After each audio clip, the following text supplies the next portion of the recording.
What's up, ladies and gentlemen? Omni-sensei here with What if an MMA fighter was reborn in Marvel as Dante Sparda? Devil May Cry, Part 3. If you enjoy this type of content, please gently slay the like button. Subscribe to the channel if you haven't already done so.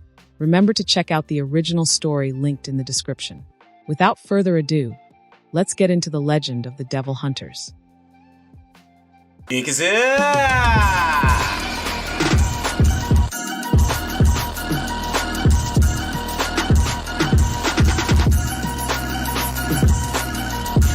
Ileana Mora transported me and the rest of the young mutants to a nice upscale house in uptown New York. It reminded me of the mansion because it was so big, but the owner seemed obsessed with white and beige.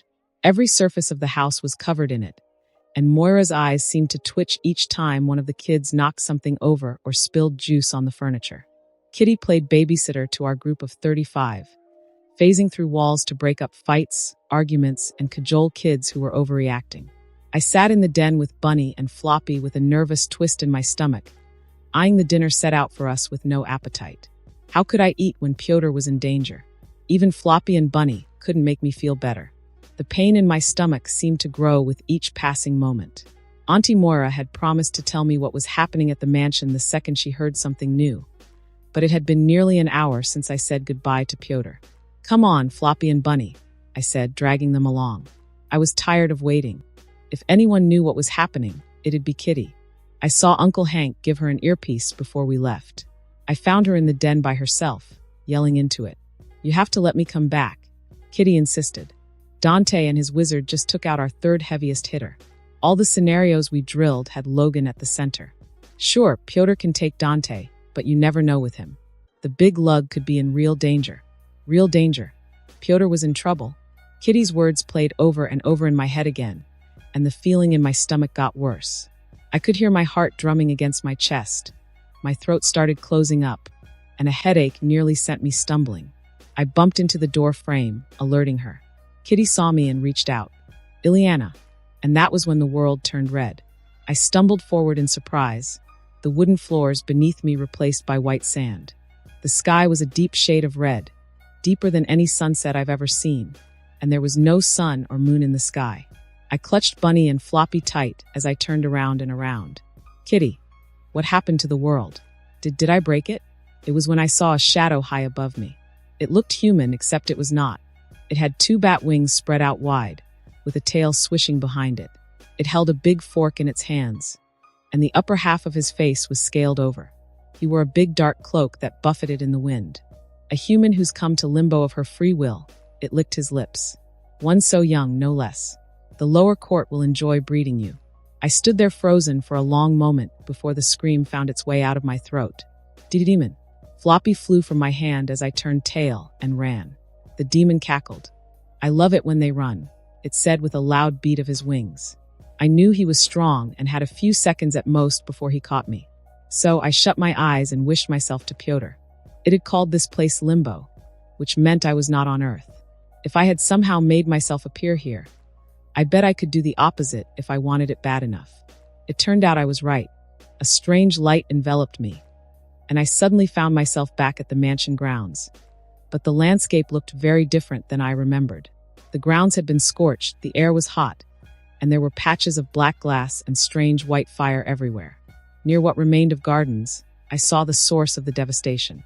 It was Dante, bruised all over and covered in burns, with both of his fists covered in fire. He was punching someone over and over again, and as I squinted through the heat, haze, and smoke, I saw that it was Pyotr. "Stop!" I yelled, running over to them. "Stop fighting!" "Storm!" I blinked away with a groan. Sitting upright on the small patch of roof, I found myself. "Are you awake, Miss Aurora?" Scott called out in a panic, and I turned to him, blinking in obvious confusion. The top half of his face was covered in sticky foam, as were his arms and some of his neck. Pyro and Bobby lay unconscious beside him. "What happened?" I asked groggily. "They took us out is what happened," he said, "but the fight is not over yet. Colossus is still fighting Dante." I slowly turned to the mansion's ground below, and my breath hitched at the destruction unfolding. There were small patches of white fire, and the entire landscape had either blackened or glassed over. At the heart of what was once vibrant, two titanic forces raged against each other. One was a badly burned, slippery, brutal tyrant, while the other was an implacable mountain that burped white fire. Something is not right, I said. Dante is down there fighting someone, but it's not Colossus. At least not entirely. He's wielding fire far more potent than John should be able to manage. You think Dante somehow infected him? Scott asked a little too quickly, and I rolled my eyes. Unlikely, I said. This feels far more powerful and insidious. The exchange consumed me entirely, my pulse rising and falling with each ebb and flow. And just when I thought Colossus was about to win, Dante turned things around with a swift dodge and an uppercut to end all uppercuts. The attack sent Colossus flying, and Dante followed, leaping after him. He smashed into the downed giant, creating an even larger crater, and slammed his fists into Colossus's chest. The blows came fast, and Colossus threw some of his own, each carrying fire that burned the young demon hunter badly. But that only seemed to spur him further on. Fist clashed against metal repeatedly until blood mixed with fire. And that was when I saw Ileana. She materialized some distance from the fight, clearly turned around and confused, but yelled her little heart out when she saw Dante and Colossus. Like the naive child she was, she yelled at them to stop and ran towards them. My heart dropped, and I summoned all of my strength, which had been slowly recovering, calling the wind to me. Air currents whisked me away from the roof, and a darkening cloud sent down a small discharge that scorched the foam, restricting me. With a roar, I broke free and swooped towards Ileana. Behind me, I saw a portal open up under the downed X-Men, displacing them as it had done to me. But I could not let myself worry about them or Logan. He could handle himself, and John, Bobby, and Scott were three of Xavier's finest. They would find their way back to us. Dante, just because of the Phoenix Force's hold over Colossus was weakening, didn't mean the bastard couldn't still throw down. Our fight devolved into high-stakes fisticuffs, each punch promising untold pain. Each of Colossus's cosmic fire-empowered fists that landed punched through my cloak despite the skill's partial fire immunity, stacked on top of my new fire resistance skill. On my end, each fire-clad fist that connected tasked an already overtaxed body and brought it that much closer to a total collapse. I'd cut down on burst and even demon evade, conserving my energy, banking on my myriad martial art mastery to see me through the ordeal. But the damage was piling. Half of my torso, some of my back, and my right leg were covered in fresh cosmic burn wounds that were working their hardest to kill me. If I were not perpetually expelling angel energy, I'd be dead. HP 167 for 620. You've been inflicted with cosmic burn minus 40% health until fully healed. I barely held on, but I refused to let the bird win. When Colossus's stance shifted, and he punched out launching a thin streak of cosmic fire, I knew I had my opening. I leaned out of the way just in time to feel the side of my body heat up, and I came up with a burst to the jaw. My other fists started charging demonic energy as I laid into Colossus, pressing the advantage.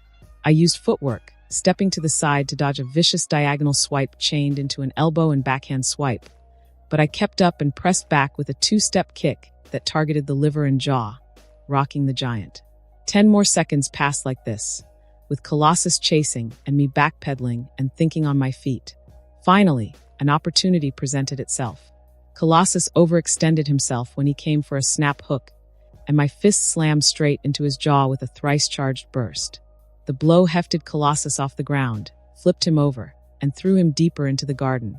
I came down on him with a double fist as he landed, further deepening the crater, and unloaded all of my anger and frustration on him. I dodged fiery punches that singed my hair and bruised my face.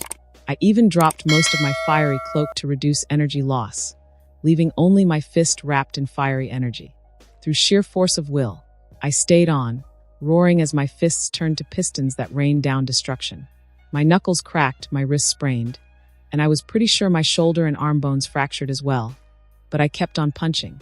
Everything faded into the background. The mansion, the mission, and even Jean. All that was left were my fists, fury, and the phoenix. I had a fist in the air when a scream ripped through my haze. "Stop fighting! Ileana!" I turned to find young Ileana running toward us with Storm on her tail. She was several dozen paces away and would never get here in time if I wanted to end it all. And judging from the streaks of blood leaking from Phoenix Colossus's face, chest, and arms, I was pretty damn close. They held a tint of redness that bore an unnatural burning corrosiveness. Chalk it up to demonic energy, I suppose. I looked at the weeping Ileana and down at Colossus, who was barely breathing, and hardened my heart. It was him or me, I reminded myself. I'm sorry, I whispered, and I reared my fist back. No, Ileana screamed just as Storm reached her, and they were both consumed by a disk of light. Holy shit. I blinked in confusion, then realization. It was happening. Ileana and Storm were trapped in limbo, weren't they? And just when I thought I could put off dealing with the demons, I looked back at Colossus, whose breathing seemed to have grown even more labored. The fiery white wisp saturating his body was almost completely gone, and I heard the bird's voice in my head clearer than ever. We will meet again, much sooner than you think. The phoenix's presence then vanished from Colossus's body. I took a shuddering step backward, putting some distance between myself and Colossus as my demonic cloak finally faded. My heart felt lighter, glad I hadn't had to kill him, but I didn't think I would have regretted it if I had. Like I said, it was him or me. I felt bad leaving Pyotr just lying there, but I had to get to Jean. All this would have been for nothing if S.H.I.E.L.D. poked her, and she decided to wipe out New York in a temper tantrum.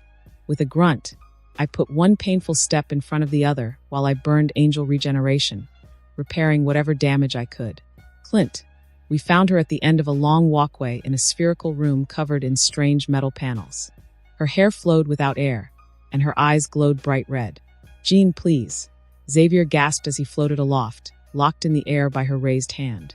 I cast a nervous look at the team and nodded to Natasha. We slowly lowered our guns as we stepped into the room. Jean Grey. Natasha began. We're here to help you. Dante sent us. Jean didn't react. Instead, she slowly closed her outstretched hand, eliciting bone-chilling howls from Xavier. Jean, please. I beg of you. Gah, he howled again, and we all took an instinctive step back. Even Natasha reached for her sidearm, but I held her shoulder to reassure her. We couldn't let things escalate. Dante wouldn't want you doing this, Jean, Natasha said, carefully stepping forward. He fought so hard to get us here to save you. In fact, he's still fighting right now. He thinks you can beat this thing trying to control you. Prove him right. Listen to her, Jean. I believe Hag. With a twitch of Jean's finger, Xavier's hand snapped. A single tear rolled down her cheek. You don't get to lecture me. Not after what you stole from me. Did you think I would not remember them? She roared, and Xavier's left knee snapped in the other direction. He stared down at the limb in horror, the pain not registering because of his paralysis. Jean. Shut up, she roared, swinging her free hand. Sparks ignited in the large dome around us, traveling up and down the structure in a dizzying light show. Panels shot out of the walls, electric arcs surged, and wiring burst from nearly every surface. Yet we stood at the center of the storm, untouched, frozen with terror. I nearly shat myself.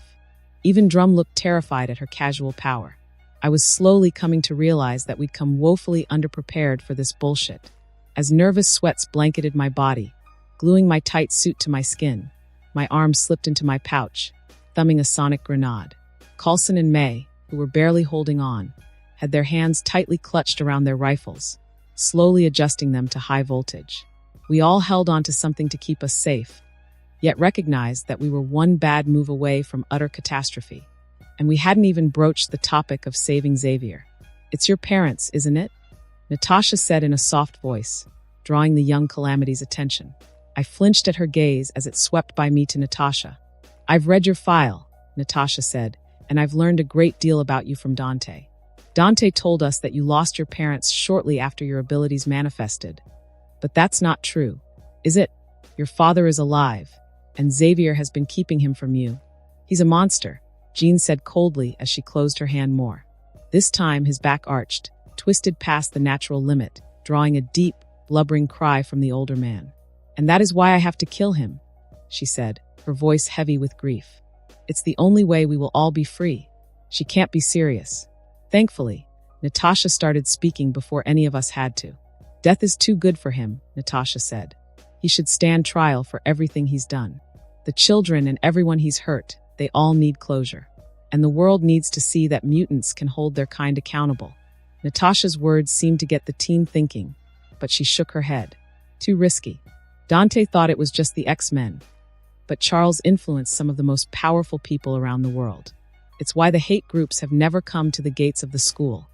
It is why the president signed off on it. And it's why S.H.I.E.L.D. has tolerated its existence. Charles built a vast network of unwitting pawns. And the only way to break his hold is to kill him. My jaw dropped. That's impossible. She was talking about a national security breach on a level we've never seen before. Yet, it made sense if you took the time to think about it. Charles had the means and motive. And if he'd been a little more psychotic and ambitious, the world would have laid at his feet. We've observed nothing, Drum said slowly. But if this is true, he could prove to be a bigger threat than the demons. This can't be real, Coulson muttered in disbelief. Maybe the girl has the right idea, May said, earning a look from Coulson, to which the agent simply shrugged. I agreed with May, but didn't dare give voice to it. Charles Xavier was too dangerous to be left alive, but Fury's orders were clear. Killing him right now would do more harm than good for the mutants. Natasha kept at it, trying her hardest to convince the team. You care about them, don't you? Removing Xavier's influence could leave you all vulnerable. Not necessarily. He's not the only powerful telepath at this school, Jean said as she raised her other hand, bringing Xavier close. Her finger pressed against his skull. The professor spasmed midair for a few seconds before he let out a violent cough. He'd looked rough before, between the bandages and blood, but now he was within an inch of his life. Now I know who to visit, she smiled. This is the end of the road, Professor. Her fingers stretched out with a finality that made my chest tight. My finger wrapped around the pin on a sonic grenade. Now, wait a minute, I said. Xavier might be a monster, but he's defenseless. Just think about this. Between our scientists and Dr. Hank, I'm sure we could come up with a way to restrict his abilities. Once you do this, Natasha said, you can't go back. Trust me, I know. You'll be on the radar of every major organization in the world. Everyone who knew Charles will know about the girl who killed him. And they will come for you. Jean, please, Xavier begged. Listen to them. Jean's eyes burned brighter, and she declared with an iron conviction, let them come.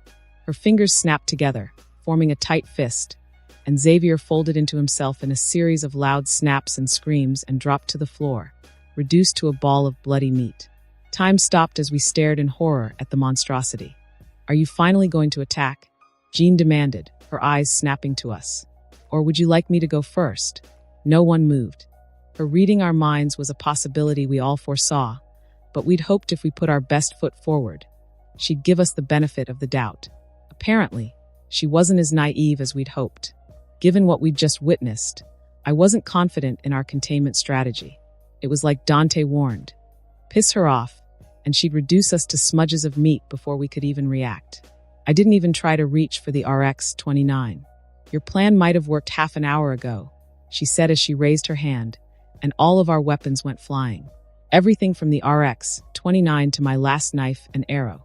The show of force sent me stumbling and similarly put Natasha, May, and Coulson on their arses.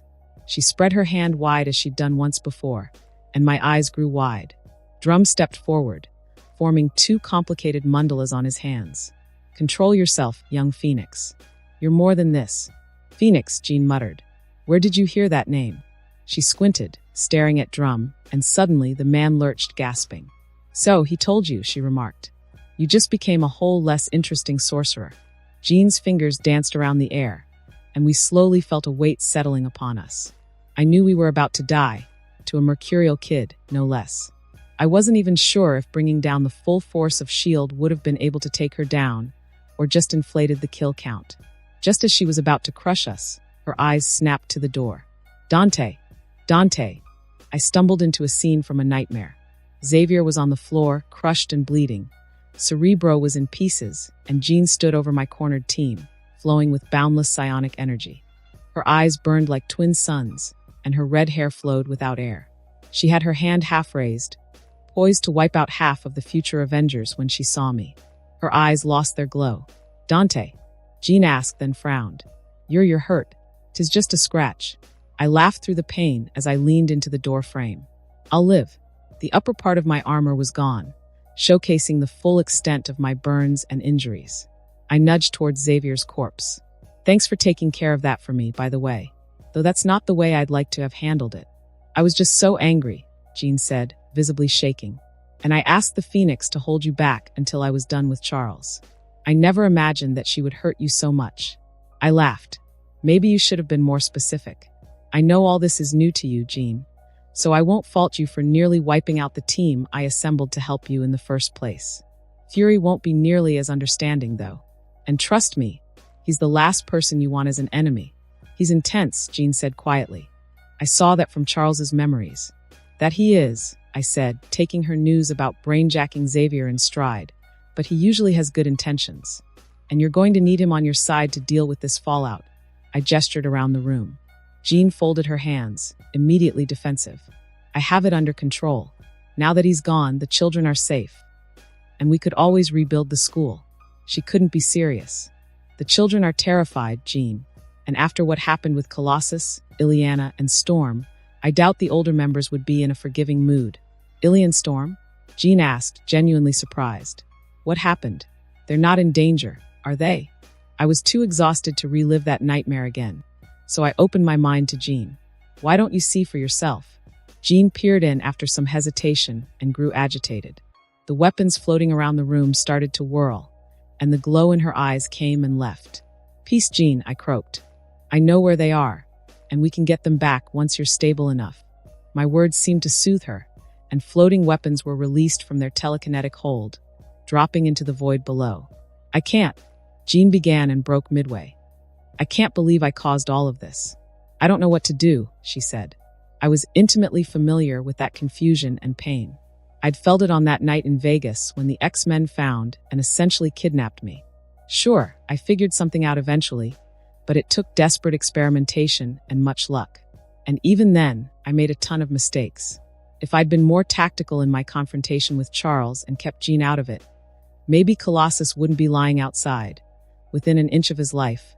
Maybe Ileana wouldn't be stuck in limbo right now, with Storm. There was always collateral damage. They just never talked about it in the comic books and movies. We need to get your new powers under control, I said. And that will take time and seclusion from the X-Men. I wasn't kidding when I told Fury you were like a walking atomic bomb. Of course, I won't be cutting you off from the other mutants entirely. They can visit at Kamar Taj. I'm sure the Ancient One will be very accommodating, won't she, Drum? She's excited to meet the latest incarnation of the Phoenix. Drum bowed at a clearly confused Jean. The rest of the team was so focused on remaining completely still that I could have sworn they were not breathing. What's a Kamar Taj? Why don't you look in my head and find out? I smiled at her, causing the redhead to regard me carefully. You're not afraid I'll hurt you? I trust you, Jean. I'm not sure I deserve it. If we all got what we deserved, Xavier would have been long dead before you came along. And I wouldn't even be alive. I trust you, Jean, because I know what it feels like to be isolated because of what you are. Tears flowed down her cheek. Chin up, I beamed. Though you might want to hurry this up before I crash. That gave Jean the swift kick in the, but she needed to act. Looking deep into my head, she saw what little I remembered of Kamar Taj in the movies. A hidden wizard training temple in the Himalayas. Is that what you see when you use your devil's eye? This is something different entirely. Clint slowly climbed to his feet and alternated between me and Jean. You have no idea how damn good it is to see you. I'd hug you right now, but that might just kill you. It just might, I said. I'm going to be getting medical attention from the wizard. In case you haven't quite put it together. Kamar Taj is their headquarters, and yes, it'll be a very terrible idea to go looking for it, I said, looking at Coulson in particular. What? Coulson said. You can't just tell us about Hogwarts and tell us not to try and find it. I shook my head and looked at Natasha. Underneath the impassive stare, I saw a familiar pain and complexity. I didn't know if it was nearly dying or surviving the hardest matchup of my life. But I was straight with her, probably for the first time. I shouldn't have joked around about her, I said. I'll tell you how to find her the next time we meet. Natasha blinked, and it took some time for her to find her words. I have to call the director. We need to establish a perimeter and contain the mansion. The public cannot know what happened here until we decide what to do about Xavier. Natasha looked in Jean's direction briefly before turning to me. I'll tell him about your injuries. I suppose I should be glad I got that much from the Ice Queen. Much appreciated, I nodded. And get somebody to take a look at the big guy. He's worse off than I am. Drum, if you'll please do the honors. Drum stepped forward, opening a gateway of gold and fire. On the other side lay the halls of Kamar Taj. The group stared in amazement at the casual display of magic, and I nodded at Jean. Are you going to help me through, or what? Sorry, she said sheepishly, wrapping her hands around me. I limped through with considerable effort, and Drum followed behind us. The world turned blurry a few hops into the magic school, the adrenaline of the fight finally fading away. It was a small wonder I was standing. HP 10/620. Dante. Jean's scream sounded like a distant whisper. I drifted off into a slumber that did not relax me one bit. I found myself back in the void, in Dante's skin, standing before a ginormous phoenix made of fire and psychic energy. Its sheer presence seemed to blot out my everything. I could not move or think properly, only breathe and await the judgment of the beast. Jean cares a great deal for you, son of Sparda. It was her insistence that I saved your life. The phoenix leaned in, and suddenly I felt the pressure break. That's very generous of you, considering you were the one that put my life in danger in the first place. The phoenix hummed. Irreverence in the face of overwhelming adversity. A good trait to have. Careful not to let it become a folly. She was right, of course.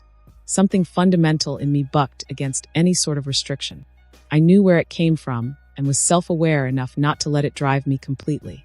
I refused to be reactionary, especially in a world where mistakes equaled death.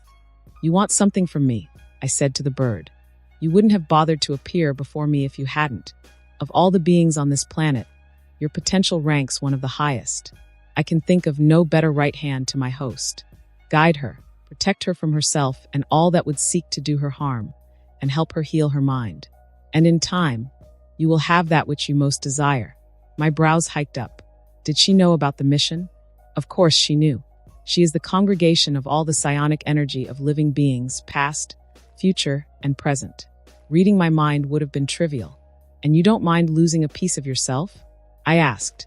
In exchange for the perfect host, she said, granting your heart's desire is a small price to pay. All right then, I said carefully, still a bit surprised. I'd imagined dozens of scenarios, and not once did I foresee the phoenix simply handing me her fire. Still, I suspected I'd have to really work for my keep.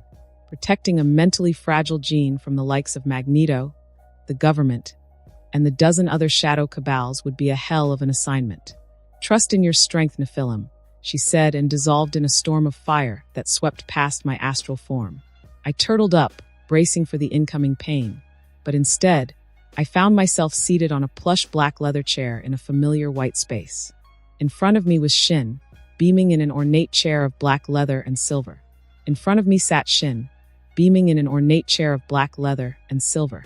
He slowly clapped, befriending Jean Grey, turning her against the professor, and securing the trust of the Phoenix, all within 2 months of transmigration. You're on fire, Axel, or should I say Dante, because with those mighty big balls of yours and swagger, I could have mistaken you for the real thing. I was inundated by an avalanche of emotions when I laid eyes on Shin's shock, surprise, anger, hate, violent rage. It's been a while, I said in a surprisingly restrained voice. Shin blinked, rubbing his chin. If I couldn't read your mind, I would have sworn you were actually happy to see me. It's not that I don't appreciate the face-to-face, I started, and Shin cut me off. You're wondering what you're doing here. Pretty much, I said. You're here for 2 things, he said. First, a quest update. A fresh screen appeared in front of me with a snap of Shin's fingers. Quellatrax's invasion, a lesser fragment of Quiltrax, has followed you here from the void between realities for what was denied him. Your essence. Beat back 5 incursions of the insatiable Eldritch. 2 of 5 time till next incursion 2 weeks. Rewards. 1 class token from the Shin's multiverse famous shop. Unclaimed. 1 weapon upgrade token, 1 skill upgrade token, 5,000 red orbs quest for Limbo, free the Dark Knight Sparda. Kill Mundus and the 4 other archdemons roaming the Marvel Universe, and wipe out Belasco's army.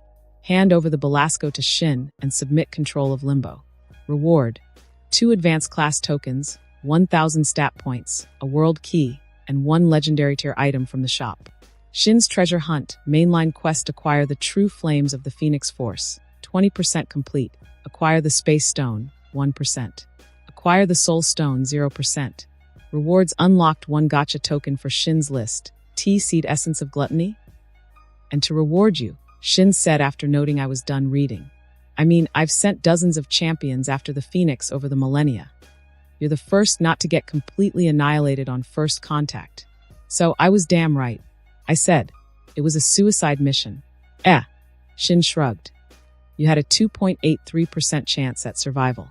It helped immensely that you made friends with an emotionally unstable gene. And I chose a universe with considerable multiversal bleed. Multiversal bleed? Did you mean Belasco's ritual? Shin snapped his finger. Got it in one. The greater Muliverse is a complex and dangerous place. While it's true that I have infinite power, at least from your perspective, I have to follow certain rules if I want to stay alive. Beings on the multiversal level and beyond typically don't like it when you mess around in their backyard. Outer beings like me, who are not innately born with incomprehensive levels of power, have to grow it the old-fashioned way through pillaging and plunder. And the easiest way to do that is by targeting universes with multiversal bleeds. There's so much shit going on that one soul randomly hijacking another doesn't raise that many flags. And once you have somebody on the inside, you can drip feed them power while they pursue your objectives. A symbiotic relationship of a sort. Exactly. Shin was still a total asshole from my perspective, but I could see where he was coming from. The space and soul stones were important, but not as important as the Phoenix Flame, which seemed capable of manipulating reality on an unprecedented scale. My mind went wild with the possibilities. Did he plan to unshackle the stones from the universe and use the Marvel Universe as an infinite battery to empower himself and his pawns? Or did he plan to merge with it and the stones to boost his powers even more? I like where your head's at, Shin said. But like everybody else, you'll just have to wait and find out. Still, I found a flaw in his incredible plan. But the Phoenix knows you want her flame, I pointed out. What typically happens when an outerversal being like her catches you in her backyard? Shin raised a brow at the question. For the Phoenix and other purpose-driven beings like her, nothing will happen as long as you don't interfere with their interpretation of their purpose, Shin said. You think I'm the first being that's tried to rob her? She's eternal and fundamentally tied to all of reality, in every reality. She doesn't need to bother with the rat race if she doesn't want to. All she cares about is his carrying out her cosmic duty of creation and destruction. Finding a perfect host, though, Shin mused. Now, that's the real find. The bird already has a few perfect hosts, but nurturing one more is always worth the hassle if it will further her purpose. To answer your original question, Shin said, if it were anybody else other than the Phoenix, then I might have a real problem on my hand. If we can't come to some type of compromise, we fight. And for beings on my level, that's no small undertaking. Multiverses will end, and the fighting won't stop with us. Beings above and below our level will join in and result in a skirmish that will raise another outerversal being or something stronger. It might result in the end of all things, or even birth another multiversal cluster. It's anyone's guess what will happen, really. And that is why we generally avoid conflict with each other. I sat in silence for a moment to take it all in before I asked. Then, what about Quell? I demanded. Well, Shin shrugged with a shameless grin. Invasions from the descendants of Thulu are not that uncommon. Out here in the far void, they're a dime a dozen. Letting one of them consume a universe or two is usually a small price to pay for not pissing off the big man himself. Thulu, huh? That certainly explained the boundless hunger. And what's to stop beings like Quellatrax from never stopping their consumption spree? Their father, Shin said. The big man is pretty strict with his offspring. They get disintegrated if they even think of triggering a multiversal war. Shin painted a terrifying and vivid picture of a multiversal Cold War of all-powerful entities who'd prefer to negotiate than fight. Shin didn't strike me as the warring type, but kind of like the US and Russia, he sunk resources to make sure he would come out on top if he ever had to fight. It was all making sense now, his callousness, coldness, and duplicity. It came with the territory of being a multiversal scavenger. Given everything I've learned, I still wondered who or what was restricting Shin, as he claimed. That's a topic for another time, he smiled. For now, enjoy your rewards and keep up the good work. You're in the major leagues now, kid.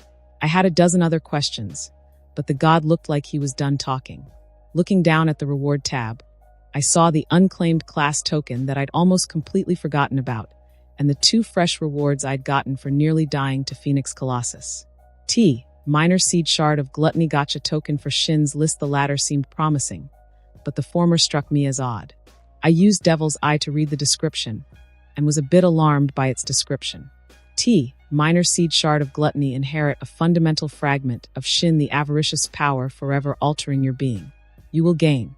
Race suffix. Become the Nephilim of hunger essence reaper. Gain a tiny silver of strength from every foe you fell. Avaricious gaze will replace your current identification skill and allow you to see the estimated power level, top skills, and weaknesses of your opponents. That was a freaking upgrade if I ever saw one, but it would inextricably tie me to Shin. So far, he'd shunned, abused, and manipulated me. I didn't think getting in any deeper with him was a good idea. I would be cautious too, Shin said.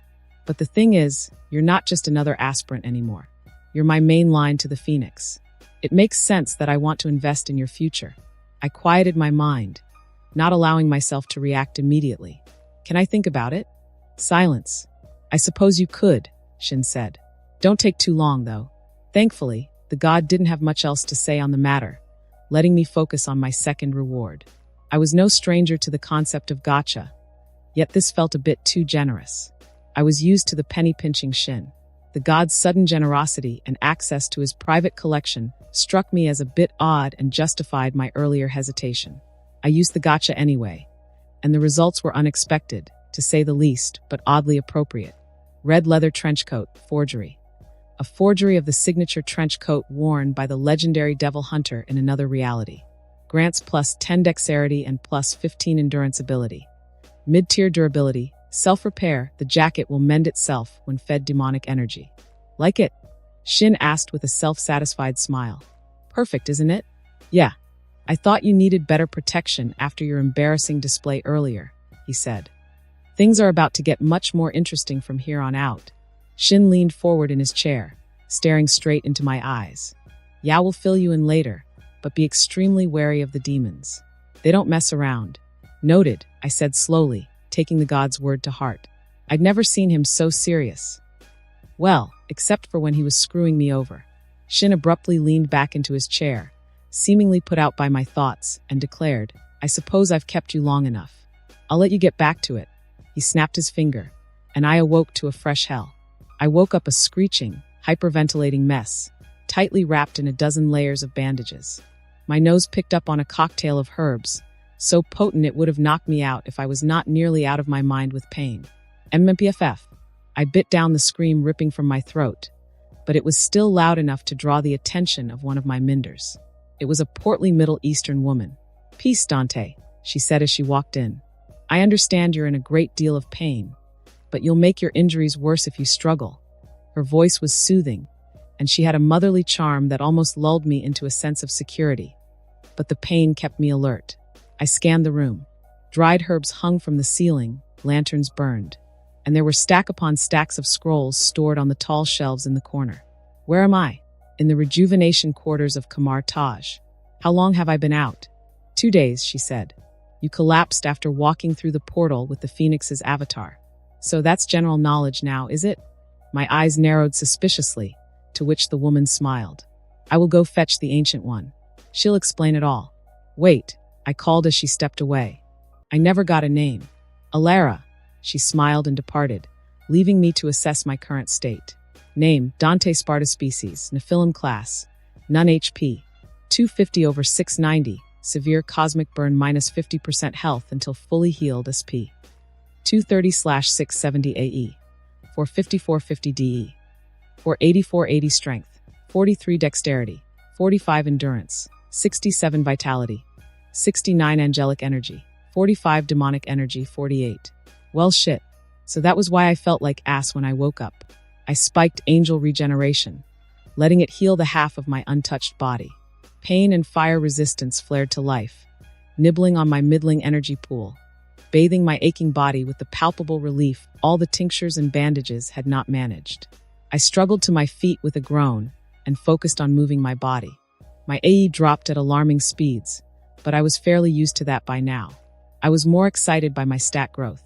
At 20 strength, I was pushing 700 pounds of weight easily. At double that, I was over 1,400 on the bench press. Reaching 43 only translated to about 105 pounds more pushing power. But every last bit counted in a fight. Stack that with my outrageous speed of 100 miles per hour backed by 45 points in dexterity, and I could hit with the force of a small supercar. If only my vitality hadn't taken a nosedive. I imagine I wouldn't be quite as bulletproof as I used to be, or be able to fight for a prolonged time with fresh wounds and pain holding me back. Still, I had to grind. I was probably going up against the Hulk next, and I had the durability of a D-rate villain. Without the cheddar to go shopping at Shin's store, my options were pretty limited. Resistances were the first thing that came to mind. Maybe if I gathered enough of them, I could roll them into an overpowered resistance skill that gave a flat damage reduction across the board. I'd done it once with my myriad martial art mastery skill. Sounded like game character logic, but damn it, it is what it is. In the meantime, I could work on developing demonic energy techniques and work on my angel side as well. Heaven knows it was lacking. Glad to see that even the fires of the Phoenix cannot keep you down for long. I heard Yao's voice beside me, and it took me some effort not to jump out of my skin. You know me, I said, turning around. I'm a glutton for punishment. The Ancient One took careful steps to the center of the room and summoned a set of chairs for us to sit down on. You've got to teach me that, I said. How are you feeling? Yao asked with a look bordering on concern. I couldn't truly tell with her perpetual deadpan face. I've been better, I said, carefully lowering myself onto the chair. My body lit up as I sat down. My burns, they're not healing. Yao frowned. It is to be expected. No one has ever survived contact with the Phoenix, much less earned its mercy. I wouldn't even know where to start to help you. You're overflowing with cosmic energy. Mercy? I grunted. That's certainly one way of looking at it. Some part of me wondered why the bird hadn't healed me. I couldn't look out for Jean when I was bruising with every step. How's Jean doing? She refused to leave your side for the first day and most of the second. It took me slipping her some sleeping tea to put her to bed. We'll know more about her mental state when she wakes. That worked. She must have been really tired. Or the bird or the Phoenix trusts you. You speak as if you've met her, Yao said. I weighed the advantages of telling Yao about my conversation with the Phoenix versus keeping my knowledge to myself. If I started talking now, it wouldn't be long before I'd told her about everything else. And while I trusted her somewhat, I was not sure we were there yet. I got a sense of her in between rounds. She spoke exclusively in one-liners. I thought she was more bloodthirsty than anything else. Sounds accurate enough, Yao said offhandedly before folding her palms over each other. There's something I wish to tell you now that we have some time. I'm guessing it has something to do with the demons. Yao nodded.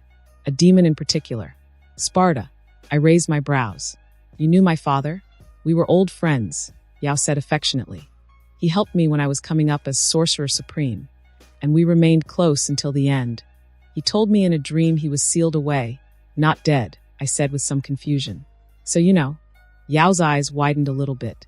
I suppose it's like him to spell you with memories of the past. That will save me a great deal of time explaining. Your father was an anomaly, even among his race. He's the only demon I've met with a conscience, and up until 20 years ago, he was the only one of his kind on Earth. He was powerful, charismatic, and one of the kindest people I knew. I've never met anyone like him since, she said fondly. Sounds like you wanted to shag him, I said deadpan. Yao froze, and for the briefest moment, I thought I saw her cheeks blush. But it was gone in the next instant, and she continued on with her story like she hadn't heard me. Your mother was his equal and completed him. She was everything he was not. Impetuous, rebellious, quick to anger, and knowledge-hungry. She studied with us for a while, soaking in the sorcery of Earth and adding a few spells of her own. Mom was a sorcerer? I suppose that seemed like the obvious path to go down as a transmigrated angel.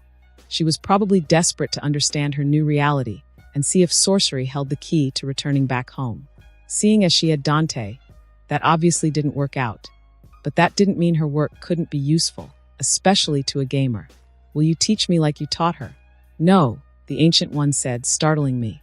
But you said, I cannot teach you Eldritch magic because it's not safe, she said. I can teach you how to manipulate your personal energies better, but anything beyond that might put you in grave danger.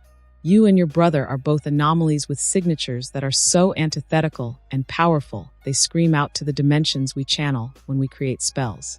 Your presence will draw attention. Attention that will put you and the Earth in danger. That's understandable, I said with some disappointment. I always fancied myself more of a fighter than a sorcerer, but it had been nice to have more options. Still, I was open to learning. I might take you up on that offer to learn spells for my personal energies. She smiled. I hoped you might. There are dozens of tomes waiting for you. But before that, there's more to discuss, Yao slowly said. Belasco is trying to destroy the barrier we placed between Limbo and Earth and conquer the planet. When Sparda was alive, no demon dared travel to the surface without permission. He was just that powerful. However, after Eva's arrival, some of Belasco's oldest Cambions, half human, half demon, grew bolder. Suspecting war was unavoidable. Your father, Eve, and I erected a restriction barrier based on Agamotto's original design that stripped all demons, kind of most of their power when they crossed over to our plane. With a few exceptions, of course. Me and Virgil are the exceptions, I realized, though something else bothered me. Was she trying to say that Dante has been fighting demons in easy mode this entire time? Your father knew you, and your brother might need to take the fight to the demons one day, Yao continued. So he made alterations to the spell that would allow you to enter and leave the realm without backlash. That was actually pretty convenient for me. I hadn't met the man yet, but I already liked him, though something else occurred to me. The demons are coming for me, aren't they? Yes, Yao said tentatively, but not for the reasons you think. They can't use your blood to break the barrier. Your access is coded to your angel energy, not your blood. My eyes went wide. Holy shit. Naruto's parents could learn a thing or two from Sparda. He managed to strengthen his sons without making them even bigger targets. If they're not coming for me because of the barrier, it's probably because of who my parents were, I concluded. I put a target on my back by showing I was more than just a wastrel. Price of excellence, Yao simply said. Well, damn me. Shin certainly did say the demons were coming for me. So what do we do? For now, you rest, she said. Talk to Jean, keep her grounded, and begin your training into proper demon and angel magic. Both of your parents come from beyond our cosmos. If there's magic that can heal your cosmic burn, it's theirs. Fury. I took a deep swig of scotch and drew a steadying breath in preparation for what I expected would be one of the hardest calls of my career. The phone rang at 7 p.m. on the dot, and I hit the receive button. Alexander Pierce, one of the members of the World Council, appeared on the flat-screen TV in front of me with a scowl that would have made a first-year agent crap their pants. What the hell happened at that mansion, Fury? Charles Xavier happened, I said. He got into the head of one of his students a decade ago and sealed off her power and childhood trauma. When she finally remembered, the results were explosive. That's an understatement, Pierce snorted, looking down at his desk. The preliminary report says that she shattered the foundation of the mansion, scorched the grounds, covering it in black glass that's as hard as steel, possessed another mutant, burned and beat your metahuman agent so badly. They're in critical care, and worst of all, crushed Xavier with a snap of her dainty little hand. Is that right? That about covers it, I said rather dryly. Pierce steepled his hands. This girl is no mutant. She's a walking natural disaster. One we needed to have on lock and key. And you're saying you let her escape? We didn't let her escape, I said. She let us live. Pierce snorted. You went into that operation on the recommendation of a kid who hadn't been properly vetted and trained, with a team of 6. Why the hell did you approach the problem with one hand tied behind your back? Frankly, Pierce, I said, you read the incident report. It wouldn't have made a difference. So says the kid who you refused to officially bring into S.H.I.E.L.D., who disappeared into a portal with a sorcerer of all things. Pierce slammed his hand on the table. You're being had, Fury. How can you be sure he's not responsible for the invasion at the park and the girl? Have you considered that he could have planned this? I had indeed considered it. Dante was always at the center of it all. At first, I'd been willing to overlook his involvement because of his gift. But a chat with his silvery friend revealed that the kid might have sown the seed for Jean's eventual break on the night they met for the very first time. Of course, Pierce will never know about any of this. Dante has not given us a reason to doubt him, I said. And he put himself on the line to save our agents twice during the fighting. Scorched and limping, the kid offered to go with the girl and stabilize her so she wouldn't turn all of New York into a smoldering crater. Dante might have only been in S.H.I.E.L.D. for 2 weeks, but he's accomplished more than some agents do during their careers. You're not giving him enough credit, Undersecretary. And you give him too much, Pierce asserted. Do you know where he's disappeared alongside the girl? He was badly wounded, I defended. He's likely still unconscious. It was a terrible excuse I'd never tolerate, but it was the only one I had. We had to play it all close to the vest. Pierce took a long, deep breath and breathed out. We have to secure that girl when your man makes contact, and I don't care what it takes. Failing that, eliminate her. The RX-29 is the most powerful rifle we have. It failed because it was in the hands of the wrong man. Fix that and get ready for a second run around. As for the Xavier situation, tell the truth. A mentally ill student lost control, and Xavier paid the price. This bastard. I saw it coming from a mile away, and it still caught me off guard. This is why I wanted Charles alive to face his crime. Pierce intended to see heads roll. If it weren't Charles's, it would be Jean's. After Dante told me about Pierce, I started digging. He'd been lobbying for more mutant control and policing for a while, and the girl gave him everything he needed. The world will rip itself apart if the word gets out, I argued. Mutant hate will reach an all-time high, and they will start fighting back eventually, especially those that have the overwhelming ability to. She killed Charles Xavier, Pierce said in a sanctimonious tone. We can't let her get away with it, no matter how dangerous your man claims she is. We have to stop covering for these people. Pierce shook his head. The world needs to know that mutants like Jean Grey exist, and how helpless we normal humans are before their overwhelming might. We need better containment, technology, and registration. I couldn't hide the scowl fighting to the surface. Pierce's claims were not bad at first brush. Secret superhuman registration was fairly routine in S.H.I.E.L.D. If you knew who the superhumans were and kept tabs on them, you could effectively manage incidences before they escalated. The mutants were not ready for the limelight, and the humans were not ready to accept them either, especially not after Xavier's death. Price was orchestrating a civil war that was bound to end in thousands dead on both sides and give higher-ups at Hydra carte blanche to experiment, develop superhuman countermeasures, and suppress mutant insurgencies. There hasn't been a mutant attack in 20 years, Pierce, I said. This goes beyond America now. The world will not remain the same if we go public with this. Maybe it's time it changed. I call a vote for the board, I said. I hated bureaucracy, but if there was one thing I could rely on, it was the self-interest of the members of the World Security Council. While it was true that the news of Xavier's death and the girl's existence would alarm them, they'd know better than stoking a global race war. They're already here, Pierce said with a self-assured smirk. Bastard. My secondary screen lit up, populated by the faces of the other 4 S.H.I.E.L.D. board members. Are we really going to bring down freaking Armageddon on our countries because of Charles Xavier, of all people? You heard the recording. The man is reprehensible. He deserved what he got, I said. The secret program is not perfect, but it works. If anything, Xavier's insistence that his kids get special treatment led us to this point. If we'd known about Jean, we would have put her down, Council Member Yen said, cutting me off. She's a walking calamity. It's common sense. I don't know about killing her, Council Member Singh said, but early containment and study could have improved her prognosis and help us better understand her limitations. If we had somebody like her on our side, in addition to the clairvoyant kid, we could have handled the park issue without losing so many men, Council Member Malik declared, slamming his hand onto his table. His old, withering voice vibrated with every word. The mutants are Earth's answer to the alien threat. We must bring them into the fold. Pierce's response might be unwieldy, Council Member Hawley, ever the negotiator, weighed in, but it has some merits. Fury's man has the girl's trust. I suggest having him bring her and the rest of the X-Men in before we go public with the whole truth about Charles. They're all about saving mutants, so they shouldn't turn down a chance to protect their own. I think word of the alien threat will win them over completely if mutant liberation does not. I was disgusted by what I heard. It seemed I gave them too much credit. They didn't know better than provoking the mutants. Liberation? Bring them into the fold. Study and weaponize. I scrutinized each of their faces. You talk about them like they're wild animals. They're humans and will fight like hell if they feel like they're in danger.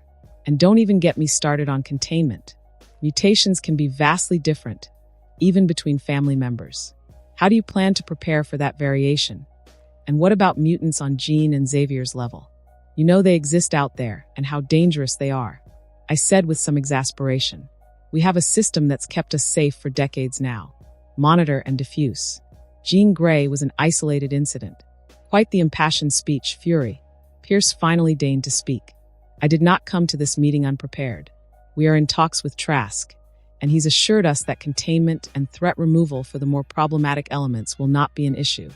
The madman, I said with some surprise. This is going to happen with or without you, Fury, Pierce said.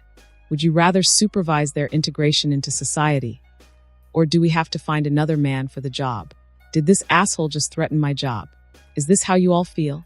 I demanded, surveying the room. No one avoided my eyes or looked away, standing firmly rooted in their silent agreement. Y'all do remember that we still have an alien invasion to deal with and coordinated global attacks from unidentified monstrous humanoids. Give us your answer, Fury, Pierce demanded. I bit back a string of curses and took a steadying breath. You knew the kind of man I was when you appointed me director, I said. I'm here come hell or high water. Still, I want my objection to be on record.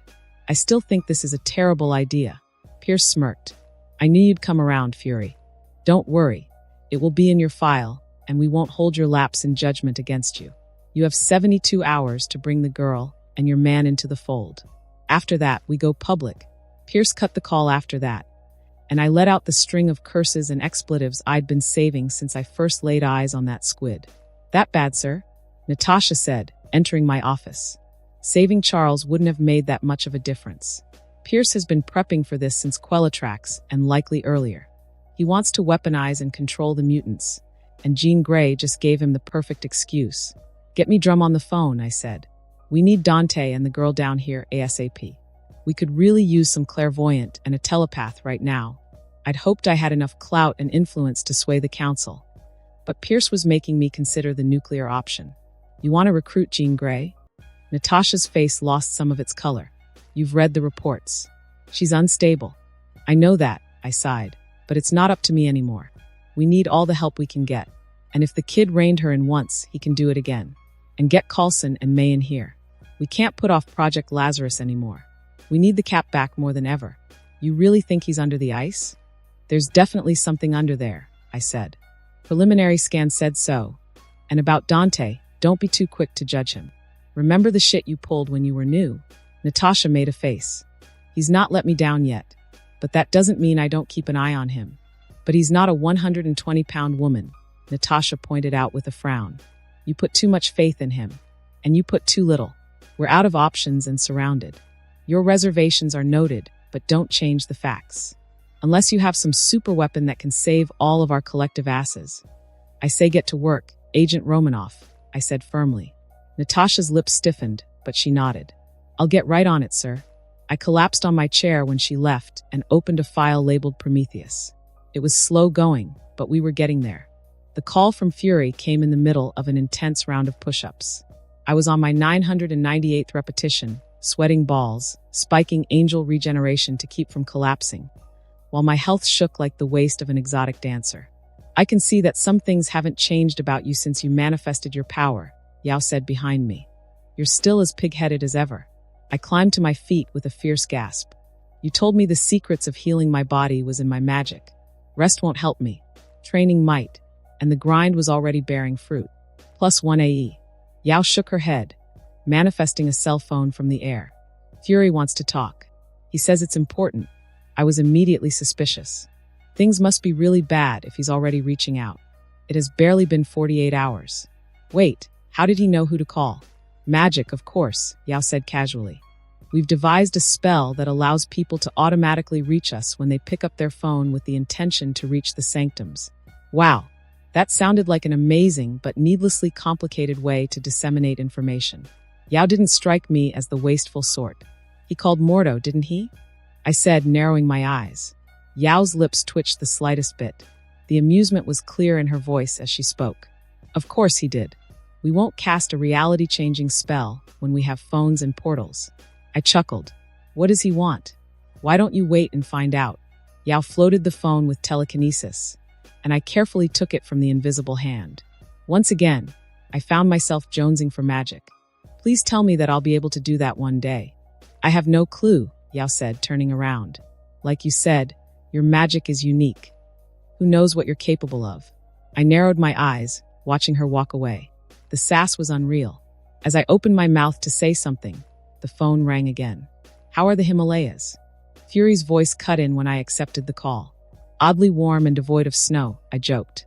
You know that the sorcerer's headquarters is not in the Himalayas, right? Now I know. One less country to search, he said. He'd intended it as an offhand joke.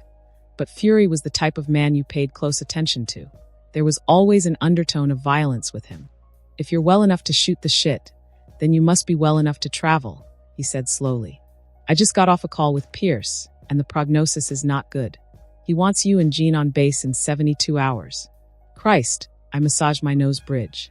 Or what? He's going public with Jean's crime and coming after her, and likely all mutants with tech he's about to get from Bolivar Trask. I sucked my teeth. That's bad. Very bad. Trying to force mutant registration. Is he trying to start a civil war? That's what I said. And about Trask, he takes priority. Whatever he's working on for Hydra, it's the stuff of nightmares. The Sentinel program must never get off the ground, or it could be the end of our mutant population, and likely regular humans as well. You know the mutants won't go out without a fight. Well, that's just fan-freaking-tastic, Fury muttered. And this talk of the Sentinel program. Did you get another vision? Sure I did, I said, running my hand through my dyed black hair. So out with it, Fury. You already told me what Pierce wanted. How do you want to play this? I need you to bring the girl in to meet Pierce, he said slowly. What? Why would you ever think I'd agree to that? I started pacing. Because she could end all of this before it starts, Fury said. Say what you will about Xavier, but he kept the peace and the government off the mutant's neck. If Jean could manage what Xavier did with Pierce, we could dismantle Hydra at our pace, I realized. We'd have a mole at the highest level of government and kill the mutant registration bill before it gets off the ground. But only if your girl is up for it, Fury said. We could save a whole lot of people if we get this right. Aren't you afraid we will make another Charles Xavier? I am, Fury said with some hesitation. But Charles is not Jean Grey, and vice versa. She could end up worse or humanity's greatest hero. Jean is not the first superhuman of her caliber that I've met. She turned out all right, even if she did end up leaving Earth. But that's a story for another day. It's risky, I know, but we have to take it. We can't fight back the demons, a space invasion, and police America for mutant threats. I chewed my lip in conflict. Fury was right, of course. Jean could dominate Pierce thoroughly with a simple look. But too many things could go wrong. She could explode his head instead of controlling him because of a Phoenix-induced mood spike, or botch the mind flay by not digging deep enough. Even if everything went perfectly according to plan, and Jean somehow gained the finesse of a master telepath overnight, we'd be opening Pandora's box. Absolute power corrupted absolutely, and I feared what she would become if I, one of her only friends, suggested that mental domination on the level of Xavier was permitted if the situation was desperate enough. I did not want her going down that route, and with her current mental state, I doubted she'd need much convincing. I didn't imagine the Phoenix would be pleased either. But hasn't that ship already sailed? An insidious voice whispered. She mind-raped Xavier, ripping all of his memories out. She's closer to master level than you think. She's also the avatar of the Phoenix. What was the point of all that power if she isn't going to use it? I'll have to think about this, I said slowly. Jean is still recovering, and so am I, believe it or not. Third-degree burns via mystical fire is not something you can shrug off in 48 hours, healing factor or not. I get that you want to protect her, Fury said, but you need to man up and ask her the goddamned question or prepare for the fallout. At least then, her talent would be of more use. You said it yourself, but we can't let Pierce get his project off the ground. I gritted my teeth. It pissed me off that Fury was putting me on the spot like this. But he had a point. She'd be dragged into this one way or the other. Jean was ultimately her own person. I had to tell her. How long do we have? 24 hours. My training session turned meditative as I worked through my thoughts. I mixed calisthenics movements with bodyweight exercises, wall punches, and kicks to increase my pain resistance skill and work towards my core resistance skill. The hours seemed to slip away as I exercised, meditated, and shadow boxed. But no matter how hard I trained, I couldn't stop thinking about Jean. Telling her about Fury's request was obviously the right thing to do. The problem was that Jean was not in the right frame of mind. She was isolated from her friends, likely indebted to me because of what I'd done for her. If I asked her to dominate a bad man's mind, she'd likely do it. It's the walls, I suddenly muttered, pulled from my thoughts. It's not letting me cut loose. I could not remember the last time I trained without fear of somebody spying on me, discovering my secrets, or plotting against me. Part of it was pure paranoia, but recent events gave me good reason to be paranoid. I found my way to the main training hall after navigating through a complicated series of stairs and corridors. I watched silently as the men and women of all ages were put through their paces by a British black man with a familiar timbre to his voice. The group generated flickering circles of fire and light, and I stared on in envy. How great would it be to port around the world as I pleased? It'd certainly make deleting problems like Trask and Pierce easy. Sure, assassinating big names like that would create as many problems as it solved, but at the very least, Jean would be safe. A golden portal opened beside me, and inside, I could see Yao waiting for me, standing beside several tomes that she promised. I walked through. If you're set on training yourself into an early grave, it's better you have everything we keep on demon and angelic magic. Your parents wrote more, but it was lost in the fire that destroyed your home, Yao said. Thanks, I murmured. Yao immediately noticed my mood shift. What did Fury want? He wants me to ask Jean to dominate a high government official set to see the mutant and human population tear each other apart. And you're debating whether to tell her, refuse him, or take matters into your own hands? Yeah, I said with some surprise. Were you spying on me? Yao waved.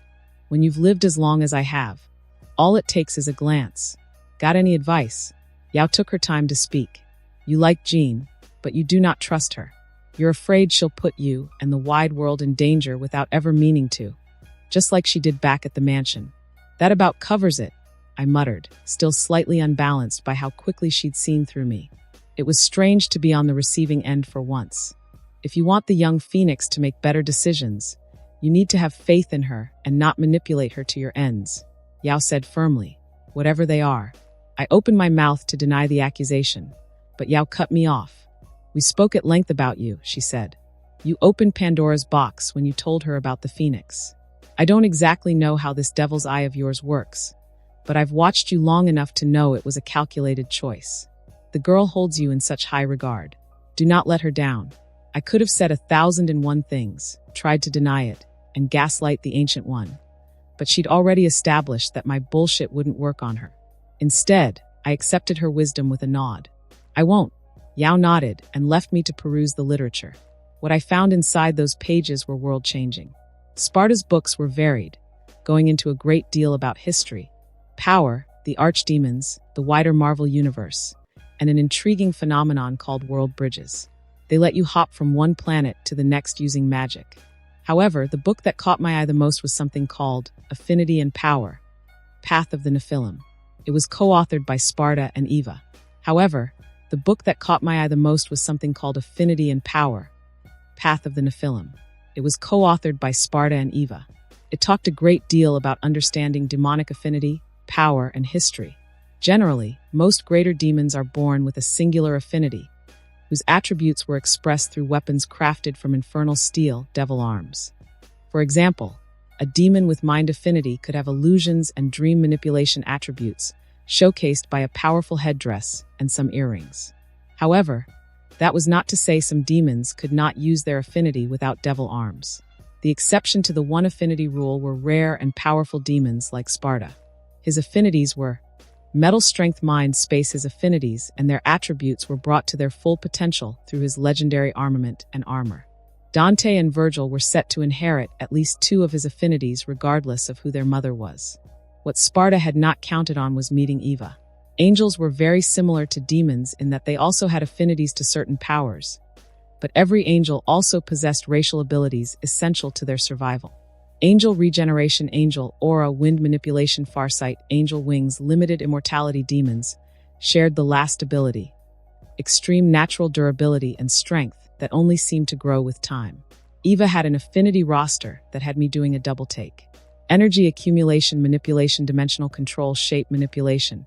It didn't seem like much, but boy, did it explain a freaking lot. Considering everything I'd seen Dante from the DMC games show off, it was all starting to make sense. In the very middle of the book, there was a ritual that was supposed to help reveal my affinities. Since I had the energy control and knowledge of a toddler, I did not mess with it for now. Instead, I focused on the second half of the book, armaments of the Nephilim Sparda, and Eva started forging the Yamato and Rebellion when rumors of Mundus's invasion began to spread around the galactic sector. Dante and his brother were babies at the time and had only manifested one affinity each before Sparda, and Eva got to work. Virgil had a pronounced affinity for space, and Dante for shapeshifting. The weapons took several years to finish, each made with considerable energy and blood investment from parents and children. The weapons were made from infernal metal from Limbo and alchemically altered by angel magic and alchemy to accept Eva's esoteric energies. The end results were what Sparda described as weapons that broke reality on a fundamental level. He estimated they were almost on par with his most powerful weapons, Alistar, Sparda, and his demonic armor.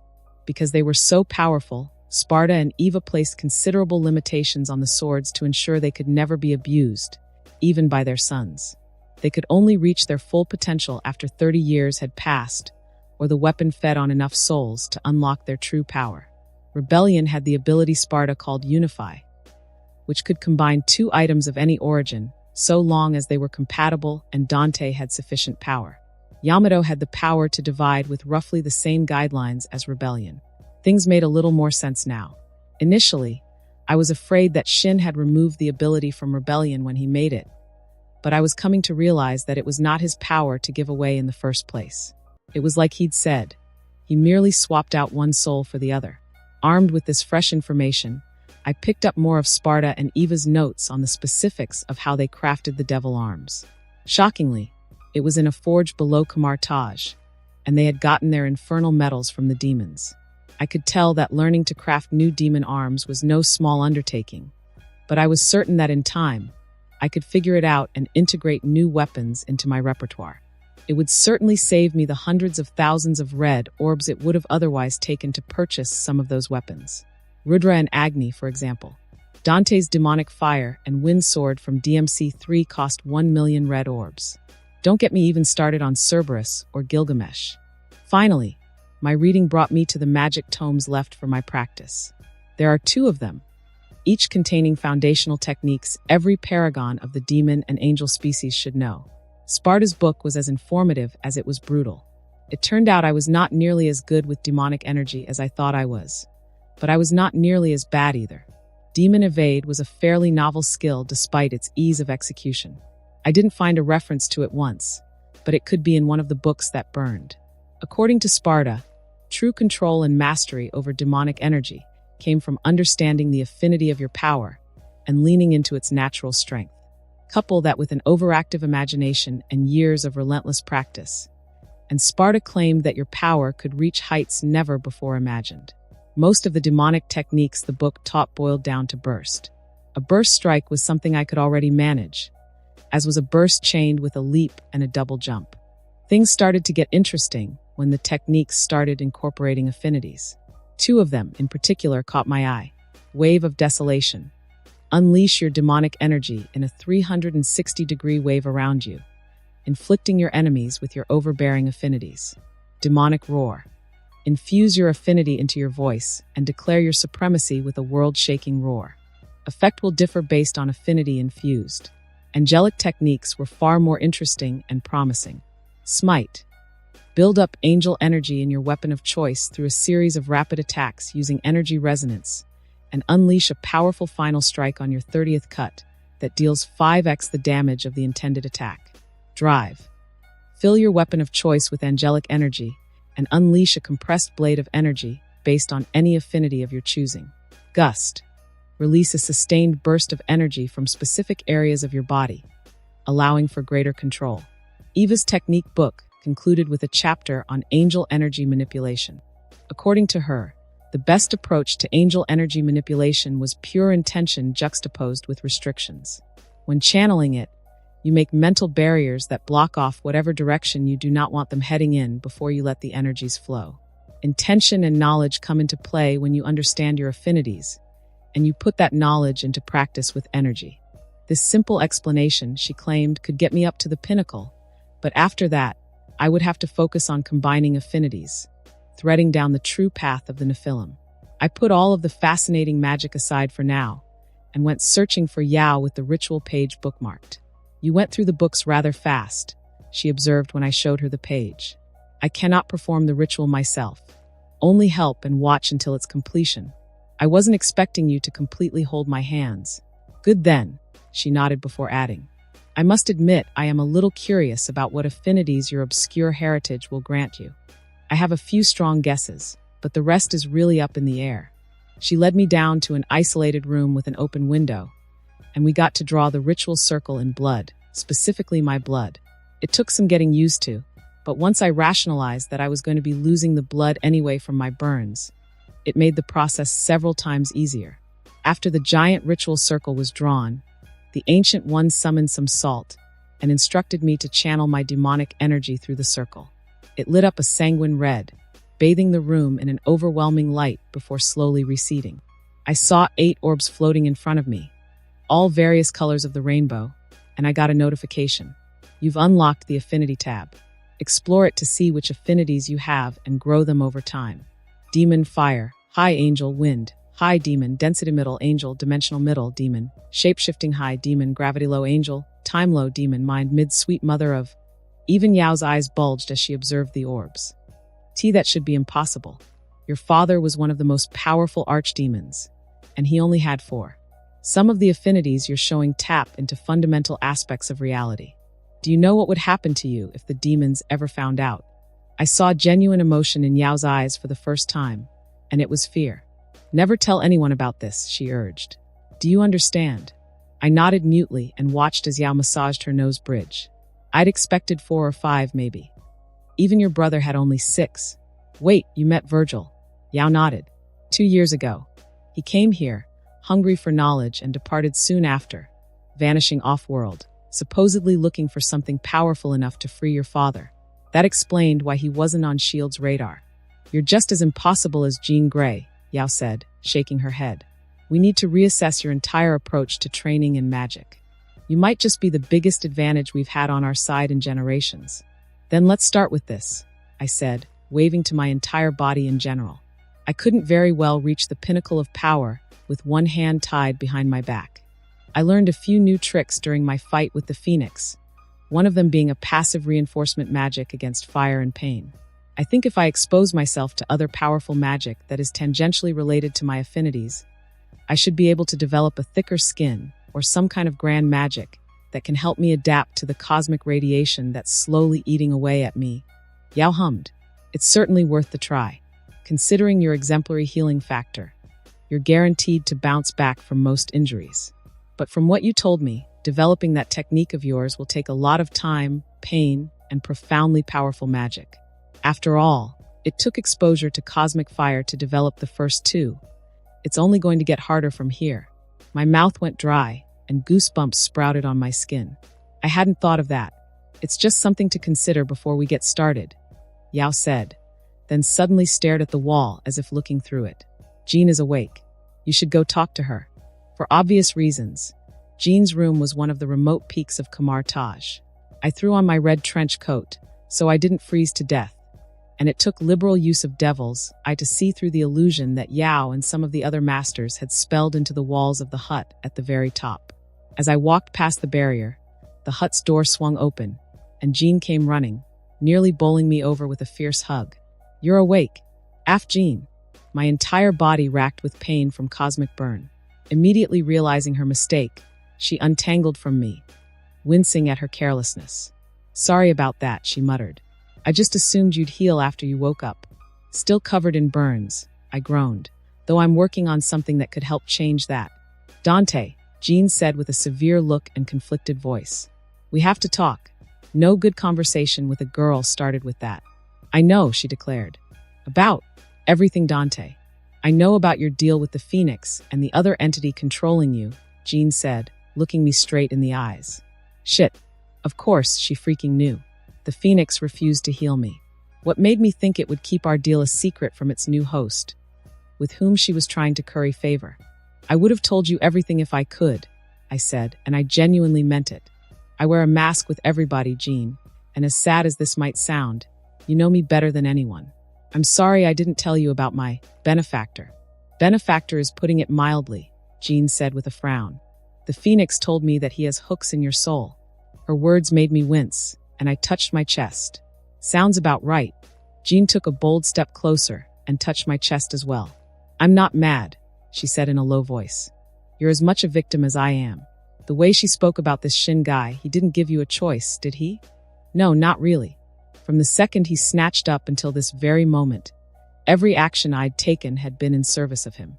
I had plans cooking behind the scenes, but the more I learned of his reach and power, the more I realized how truly hopeless my situation was. Shin was not your run-of-the-mill bad guy. He was all-powerful, or as close to it as one could realistically get. I didn't think escaping him was flat-out impossible, but even with my affinities, Nephilim heritage, and magic, it'd be pretty damn close. I'm not happy that you lied to me, Dante, Jean said, bringing me back to the moment.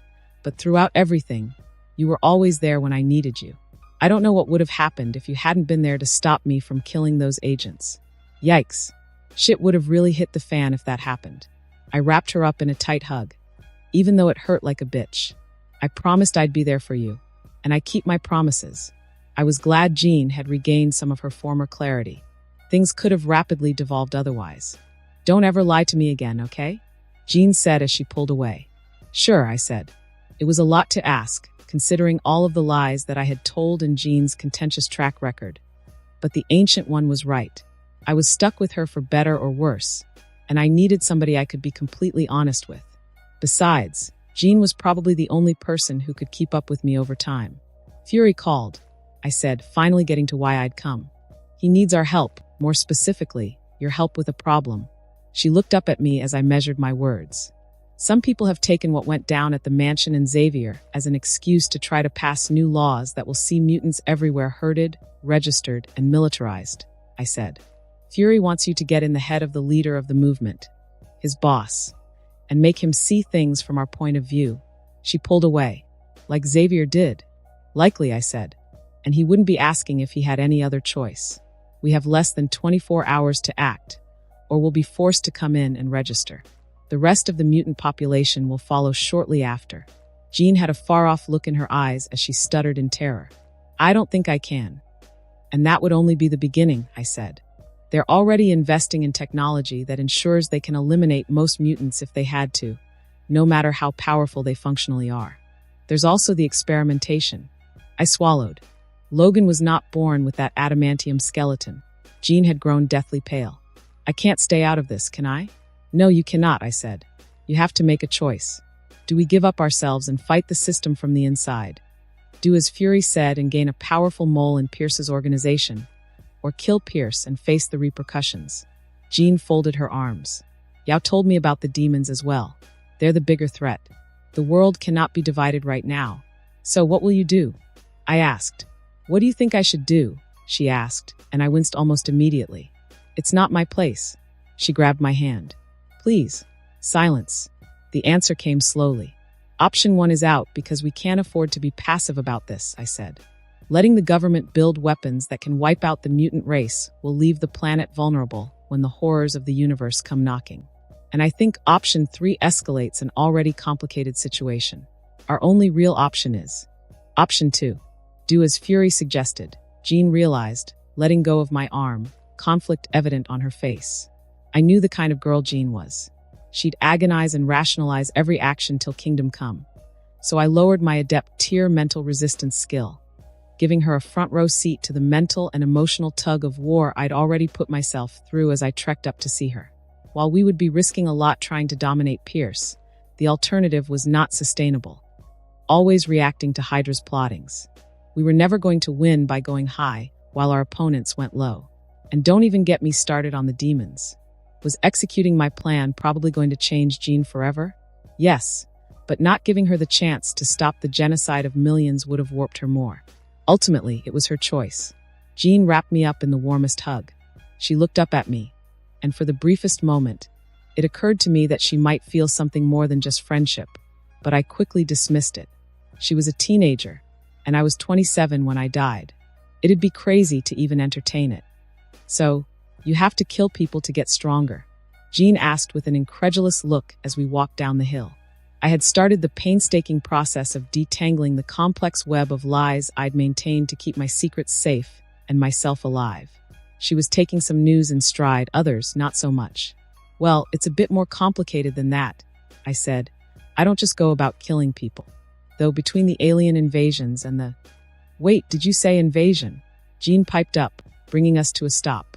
I spent the next 5 minutes telling all about Quellatrax's invasions and how my patron set it up so that I could get experience and fight off an eldritch monster god who was hungry for my soul. Now that you're here, though, I could always point you at a threat I'm unsure about and have you flatten them, I grinned. So you think that's all I'm good for, flattening things and brainwashing people? She teased. Don't forget burning them, I laughed. Can't leave that one out. Jean laughed, but I heard the tension in her voice. She still felt guilty about the phoenix burning me. I patted her on the back. Hey, it's not your fault, I said. You didn't soup up the big guy and send him after me. The bird did that. But I feel like the phoenix is part of me now, she said, with a hint of fear slipping into her voice. I hear her voice in my head, and I feel her power flowing through my veins. I could really hurt somebody if I let myself lose control. Hurting people might not necessarily be bad, I said. The professor deserved what was coming to him, as does Pierce. Peace was never on the table for monsters like Hydra or the demons. But you can't afford to lose yourself to the violence, either. Controlled chaos, I said. That's the key. Well put, Yao said as she appeared beside us. Fear will only limit you from relinquishing all control. Controlled chaos is the key to mastering your vast psionic power. The knowledge you stole from Xavier can help you improve faster. But nothing is a substitute for experience and meditation. It's a shame you're being forced into the field so soon. Given the severity of the situation, I suppose it's for the best. Yao opened a portal, leading us into the training yard I'd stumbled upon earlier. Master Mordo and Caecilius waited for us dressed in their sorcerers' robes alongside a small band of war sorcerers. As the Ancient One explained, they practiced more lethal branches of eldritch magic developed to combat demons specifically. So, you're the infamous Nephilim, Caecilius said, stepping forward. You don't look like much. Neither do you, I snorted. Do we need to continue this meat-measuring contest? Or would you rather fight some demons? Mordo stepped forward. Forgive my colleague's impetuousness. It's just that when the Sorcerer Supreme said 2 of her newest disciples would be joining us, we were all rather taken. I spotted Yao watching us from behind, patient and scrutinizing. I'd be upset too if my boss took in 2 new apprentices overnight, I said, swaggering forward. So, instead of listing our long list of accolades, how about we just let our skills on the battlefield do the talking for us? I said, passing alternating looks between Caecilius and Mordo. Speaking of which, do you have any of your fancy uniforms left? I can't go walking around the battlefield in just a trench coat. I saw the slightest bit of amusement creep into Mordo's features while Caecilius seemed even more angry. 5 minutes after my exchange with Caecilius, I was in a loose, form-fitting black cotton shirt. It went well enough with what was left of my reactive armor bottoms and boot and my red trench coat. Jean chose a very appropriate form-fitting red robe. The portal opened up in an unfamiliar part of the world. The vegetation was thick and lush, the vines were plentiful, and the sun was intense. Central America? I guessed as we began our jog, keeping a brisk pace. Jean kept up easily. Eastern Africa, Mordo supplied. We are somewhere near the border of Kenya and Wakanda. Our target is about half a mile north. Wakanda? I asked with some surprise. Don't tell me the invasion is within their borders. You know of Wakanda's intolerance? Mordo observed. That information is not so easy for outsiders to come by.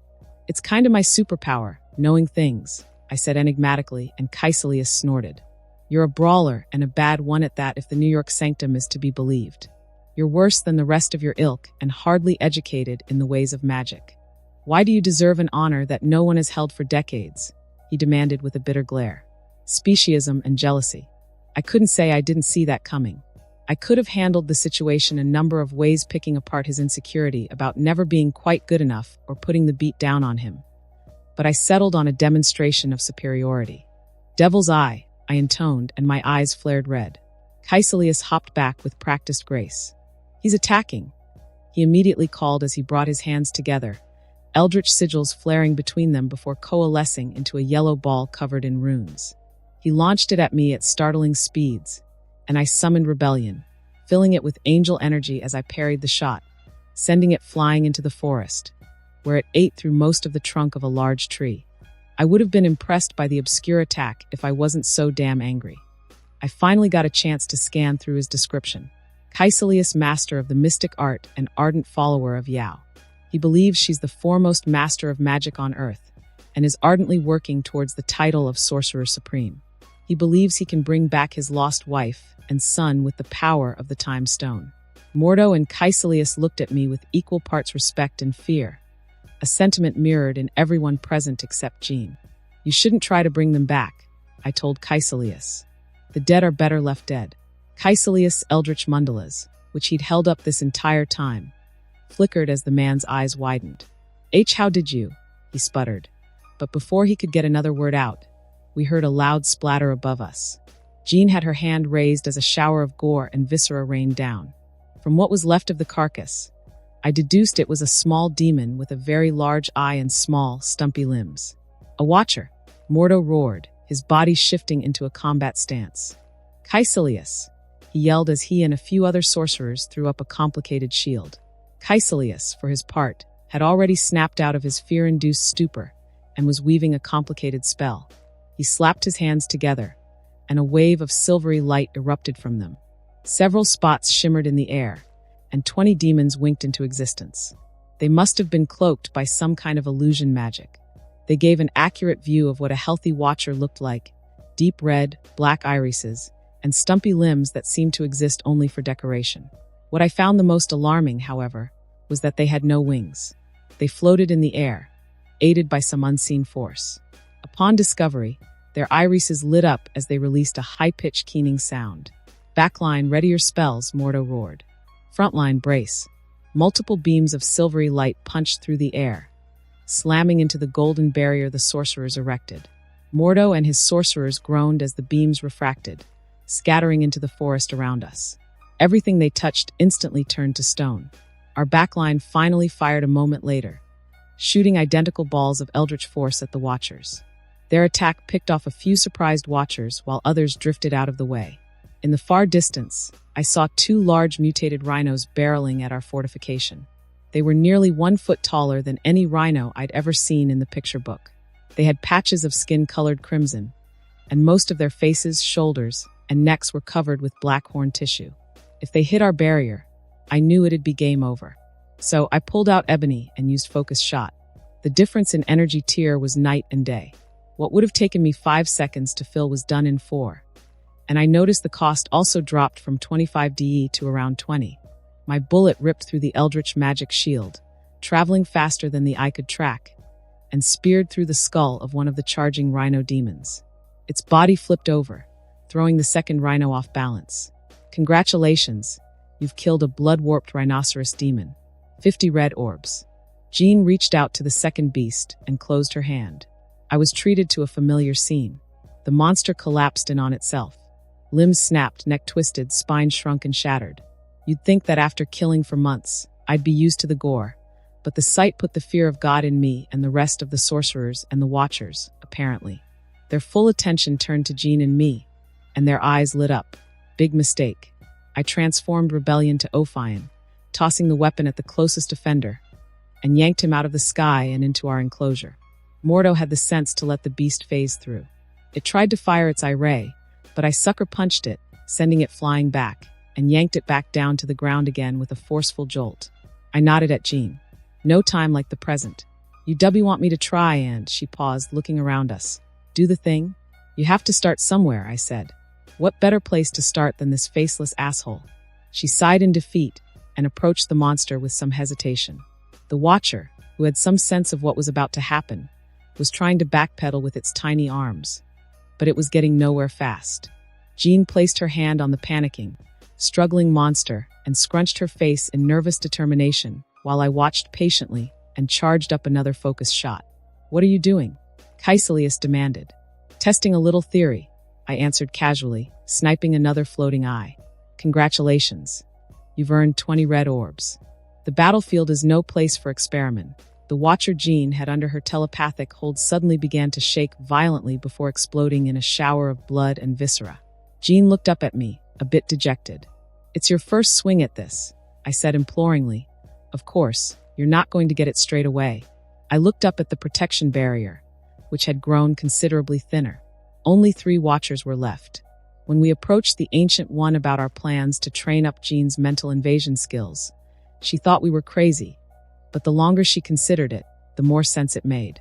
It was certainly less risky for Jean to explore her powers in the midst of a demon invasion than in a city full of people. "Why don't we try telekinesis next?" I asked. "This fight looks about done anyway." "All right," she said, raising a hand and gathering herself. All 3 watchers released a shriek as they were pulled into the barrier. 2 of the 3 popped because Jean had used a little more pressure than she was supposed to. The surviving eye looked like it would have shat itself if it could. She deflated at the sight. 2 out of 3 this time, I grinned. Those aren't bad odds. My bad joke got a smile out of Jean. It's miles worse than what I could do before. 6 years of training gone in an instant. True, I agreed, but you're the strongest telepath on Earth now. I'll say it's a worthwhile trade. Jean blushed slightly, then sighed, placing her hand on the sides of the monster's head. She had a determined air about her. This time, her subject lasted all of 15 seconds before it exploded, bathing her in viscera. "See, already improving," I said with a thumb up as she used an overenthusiastic telekinetic burst to send the gore flying from her attire. I took a bold step back, avoiding most of it, but some other sorcerers weren't as lucky. Jean covered her mouth in embarrassment. "Oh my gosh, I'm so sorry." I chuckled at the sight and turned around to see Mordo and Caecilius approaching us slowly. "Is this mission some game to you?" Caecilius demanded.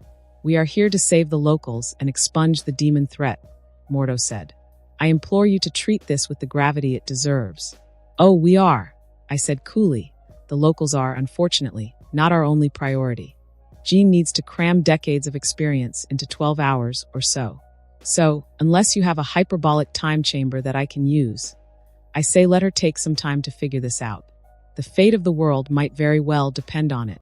As for why I wasn't using my own hyperbolic chamber, it hadn't been that long since I left the mansion. 2 weeks and some change. I had a week to go before I could create 24 hours of artificial time. Mordo looked at me in a whole new light, while Caecilius seemed paralyzed by my sheer audacity. "So, are we storming the town or what?" We spotted the town after about 5 minutes of walking, and it looked, unfortunately, familiar. "Dante," Jean called mentally. "Yeah," I muttered. "I see the resemblance." The town looked like a brutally warped version of my simulacrum. A mental connection was another thing that had changed between us since we started sharing. I left a small door open in my mind specifically for Jean. It was better to give her a sneak peek inside my head rather than having her storm in. Jean was no idiot. She knew I was probably keeping things from her, and it was in everybody's best interest that our relationship worked. Keeping the line open was just another strategy to push back the volatile topic that was my past life. Plus, I couldn't deny the logistical advantages. The brick-and-mortar houses in the town were fractured and warped by a lingering red energy. The air was thick with it, and the clouds above us had even gained a crimson glow. Amenities were shrunken and pulsing red, and at the center of the town square was a local 2-story church that had been stretched and lengthened to the size of a mansion. "Does that happen every time a demon invades?" "Not every time," Mordo answered, "but they typically prefer establishing a domain before they launch their attacks. It lets them retain about 10 to 20% of the strength they lost when they cross over. Reality usually restores itself an hour or 2 after they've been eliminated." "That's informative," I said. "What kind of demons do you think we're dealing with?" "A Garrick and a Mesmer, 2 powerful lesser demons. Mesmers are masters of illusions, and Watchers typically do not have petrification magic unless they've been bestowed them by a powerful Garrick. They are masters of geomancy. Shouldn't we worry about some kind of blood demons as well?" Jean asked, voicing my thoughts. "It's just that both rhinos looked mutated, for lack of a better word." She earned strange looks from everybody on the squad, and it was only when Mordo spoke that I understood that they were afraid. "You would be right," Mordo said slowly, "but blood demons are exceedingly rare and quite potent. We'd all be dead if we were indeed dealing with one," Caecilius said. "They can steal the blood away from your veins with a wave of a hand and use it as weapons to kill the men next to you. The Sorcerer Supreme typically warns us if there's a blood demon coming through an incursion. That was informative. There was a stretch of silence. So, I began. How do you think we should approach this? We'll cast a spell to map the whole area, Mordo said. Once we find the humans that have not been transported, we split into 2 teams. The extraction team and the strike team. One guess as to what team Jean and I ended up on. Caecilius volunteered for the rescue team. I couldn't tell if he was just trying to get away from us or genuinely worried about the survivors. He was an asshole, but he did lose his wife and son. That was bound to mess anybody up. We assembled at the edge of the town, and 5 sorcerers stepped up to begin their spell when I raised my voice. Now, just hold on a minute, I said. Why don't you save your strength and let Jean handle this part? She's certainly no sorceress, but if she really paid attention, she could get a read of every psionic signature in town and tell you where they're congregated. Caecilius frowned, and a nervous current rippled through the group. Dante, Jean said in a small voice. I don't think I am ready. Listen to the girl, Caecilius said. The last time she was in somebody's head, she popped it. Not categorically true, I said. She's in my head right now, and I'm fine. Caecilius remained unconvinced. Besides, I mentally said to Jean, you're in all of their minds, aren't you? Yes, Jean said slowly. It's how I've always been. People's minds have always been an open book to me. Why not extend that range slightly and use it to map out the town and our enemies? I smiled at her. It is really that simple, Jean said in realization. Remember, controlled chaos. Mordo alternated between Jean and me before speaking. Caecilius, I think you should let her try. She seemed stable enough to share a telepathic conversation with Dante. I'm sure there's no harm in scanning a few demons. And if she fails, Caecilius demanded, then she can pop the collective heads of at least half of the demons present while I rush over to guarantee the safety of the hostage. You and Mordo can face Mesmer and Garrick. Caecilius still looked skeptical. He was about to raise his voice again when he suddenly froze and swiveled to Jean, mandalas forming on his fists. How dare you? Don't talk about me like I'm not here, Jean said fiercely. If I can get in your mind without killing you, then I can scan the town. My eyes went wide, and I bit back a laugh as Caecilius stood there fuming. Eventually, he lowered his hand, and Jean got to work. Jean, the physical world faded away as I tapped into the astral plane. Dante had suggested that I listen to the minds of the demons. Still, from searching Xavier's memories, I saw that entering the astral plane was a far more efficient way to find, tag, and potentially eliminate the demons. I saw splashes of color and symphony as thoughts echoed around me, and the thoughts of the men around me came through with startling clarity. Mordo was assessing us, particularly Dante. He wondered how he could joke and talk with third-degree burns covering the majority of his body. I wondered about that myself, and it almost threw my psionic energy out of whack. A pulse would have been all it would have taken to lobotomize them all. Controlled chaos, I chanted over and over again. The mutant population of America was counting on me. I can't let them down. Caecilius' thoughts were no secret to me. He distrusted Dante because of his demon blood. He envied me and thought I didn't deserve my power. The rest of the sorcerer's mind was a mix of mild attraction, curiosity, and fear, all that I was used to. Only Dante's innermost thoughts remained a mystery to me. He'd opened a part of his mind to me, and I was hungry for more. He was like a really good book that I could only read part of the first chapter. Even though he promised no more secrets, I could tell he held so much back. He was the type of guy to do that. Now that I had even more psionic energy to draw from, I saw how much his mind had developed since I met him nearly 2 months ago. It was nearly triple the size, and I felt an undercurrent of something grander and older. But it was not the other being polluting him. As powerful as he was already, Dante still seemed to be holding back. It was something to ask him about when we had the time. Putting my curiosity aside, I turned to the town and wrinkled my physical nose at the foul psionic energy wafting from it. I floated deeper into the town and was immediately greeted with an avalanche of thoughts and emotions, rage, hunger, and fear, being the most prominent. I lashed out instinctively, wanting to make all of it stop, and some of it did.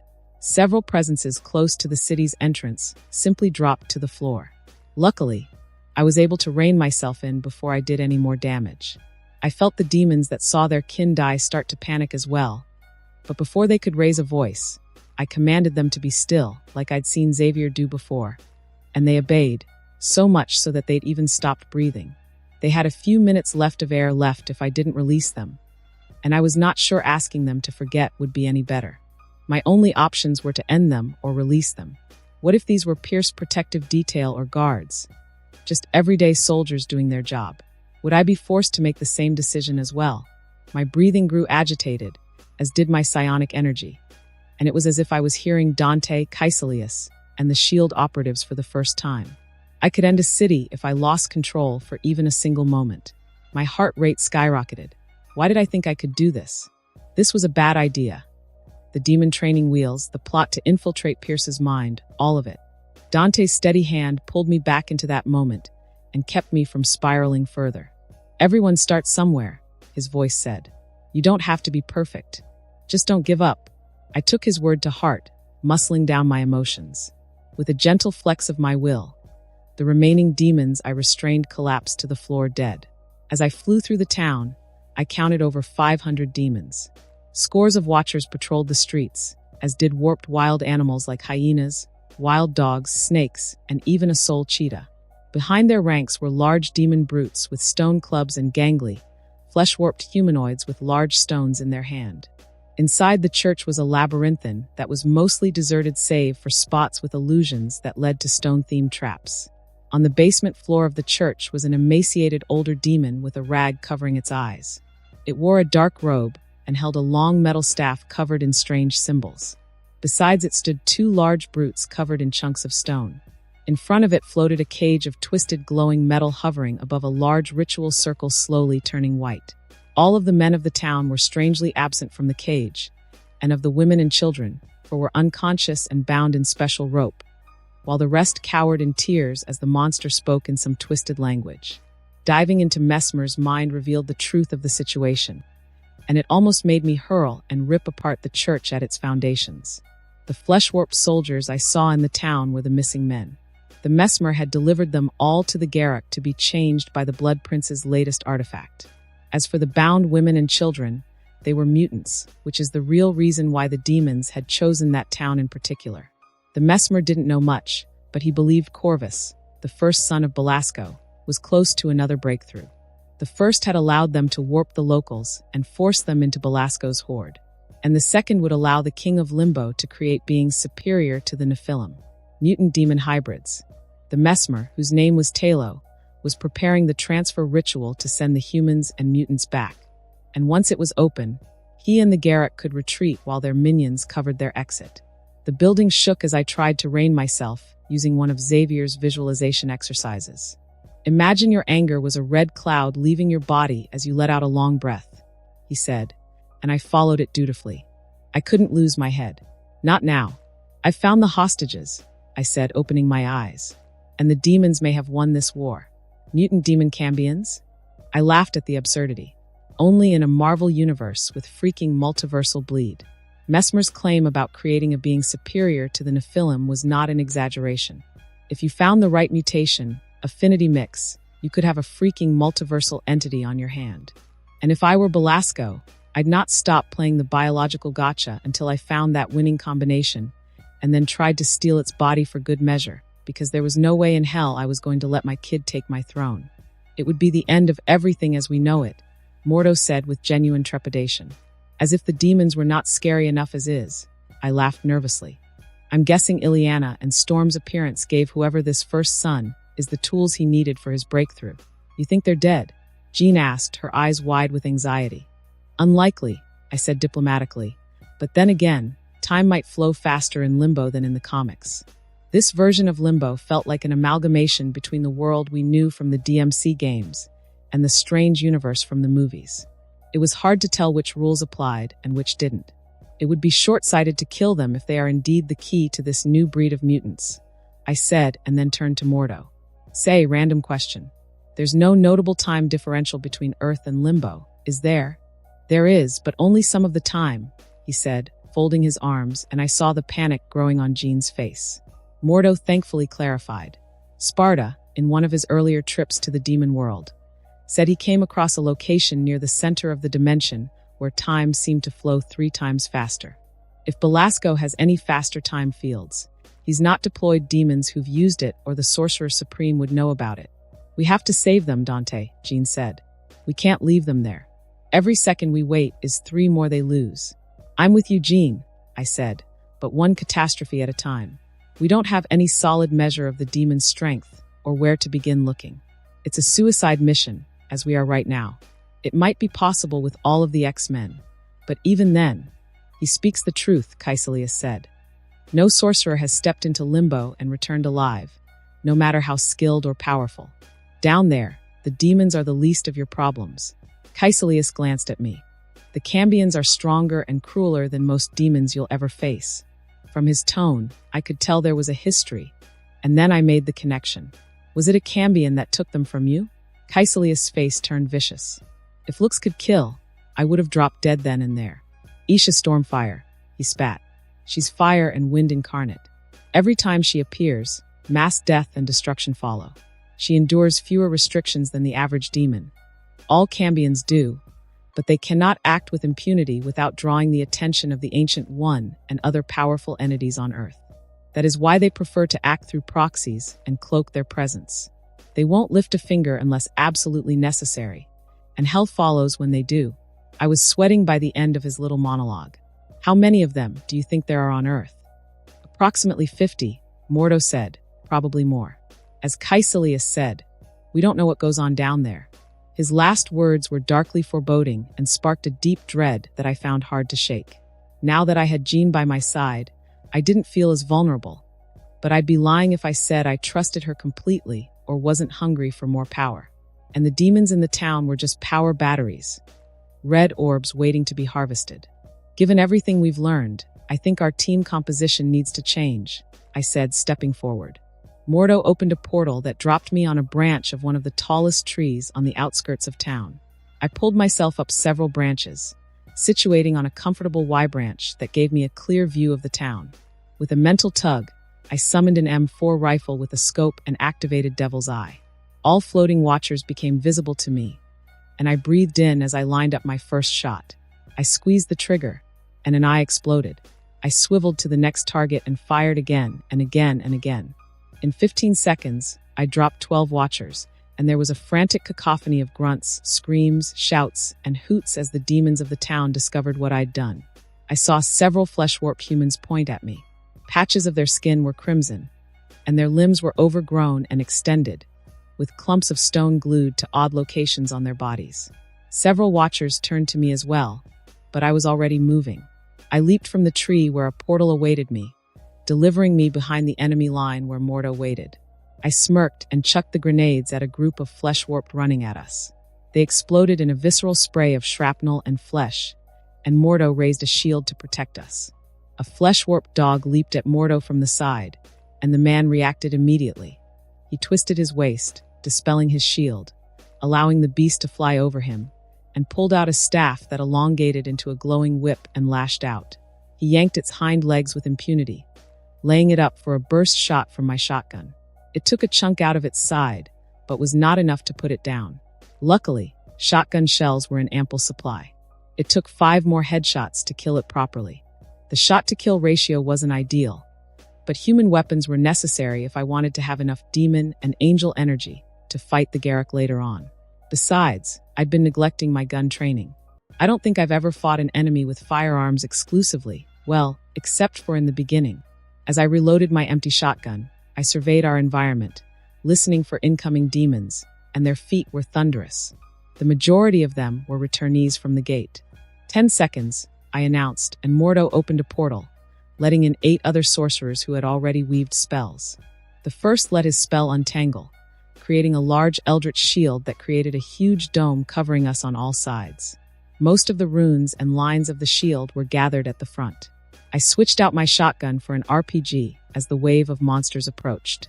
6 hyenas bolted down the alleyway leading to us, and I targeted the load-bearing wall of the building a few paces ahead of them. The RPG exploded just as they reached the building, and it tumbled down. I switched to my grenade launcher with a small smile tugging at my lips as red orbs flooded my notification screen.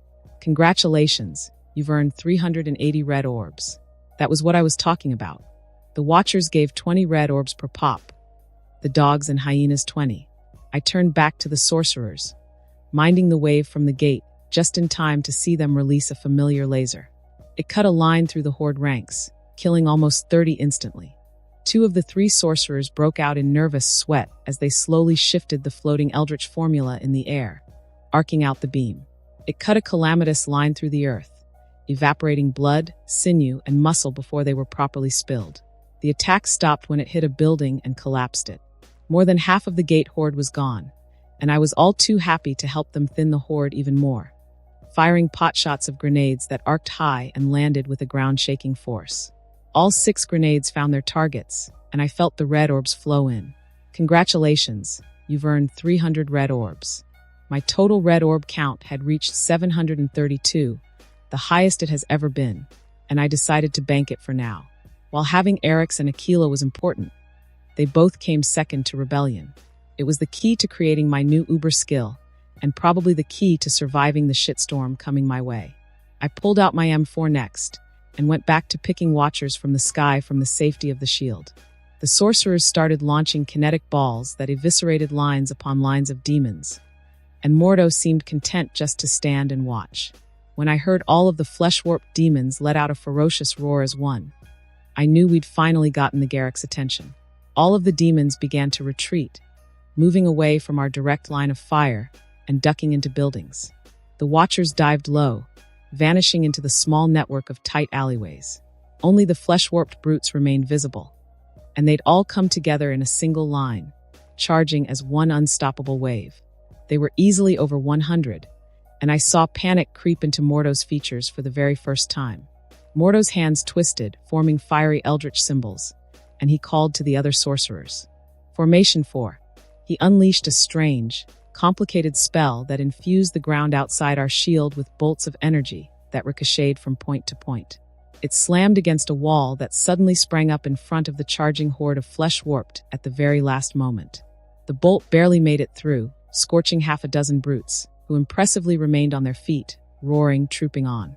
A familiar beam of concentrated fire lanced followed, incinerating another spontaneous stone wall that was erected. The fire cut a swathe through 2 lines before coming to a hard stop when the stone skin on the monsters gained an otherworldly yellow light. It quickly faded along with the beam, but the sheen was powerful enough to dampen the sorcerer's fire. My RPG rocket launched a second later, slamming into the brute line and wiping out only 6 brutes. Congratulations, you've earned 300 red orbs. Can't we just take this fight to the mirror dimension? I wondered out loud, watching as the beasts inched closer. I imagined how much easier it would be to just flip reality and put the majority of them on their ass. I switched out for Ebony and Ivory and activated Focus Shot on both guns. Limbo is currently occupying the space the mirror dimension should in the confines of this town, Mordo answered as he stretched his hands forth. Of course it is. Are you ready? I was born ready. It was a bit earlier than I intended, and I was using more energy than I'd like, but this was always the plan. Mordo opened a portal underneath the first line of brute that reached our shield. All 3 of them tumbled to the ground from the air. As they shoved each other aside to climb to their feet, 2 heads exploded from my violent shot, earning me 100 red orb. The third one roared at its sudden death and swung at me, but I ducked underneath its charge and watched in amused horror as one of the sorcerers in the bubble opened a portal mid-flight and promptly closed, splitting the monster in 2. It fell to the floor, aghast and furious, screeching at the top of its lungs. I brought down a burst-charged arbiter to its neck, relieving it of its head.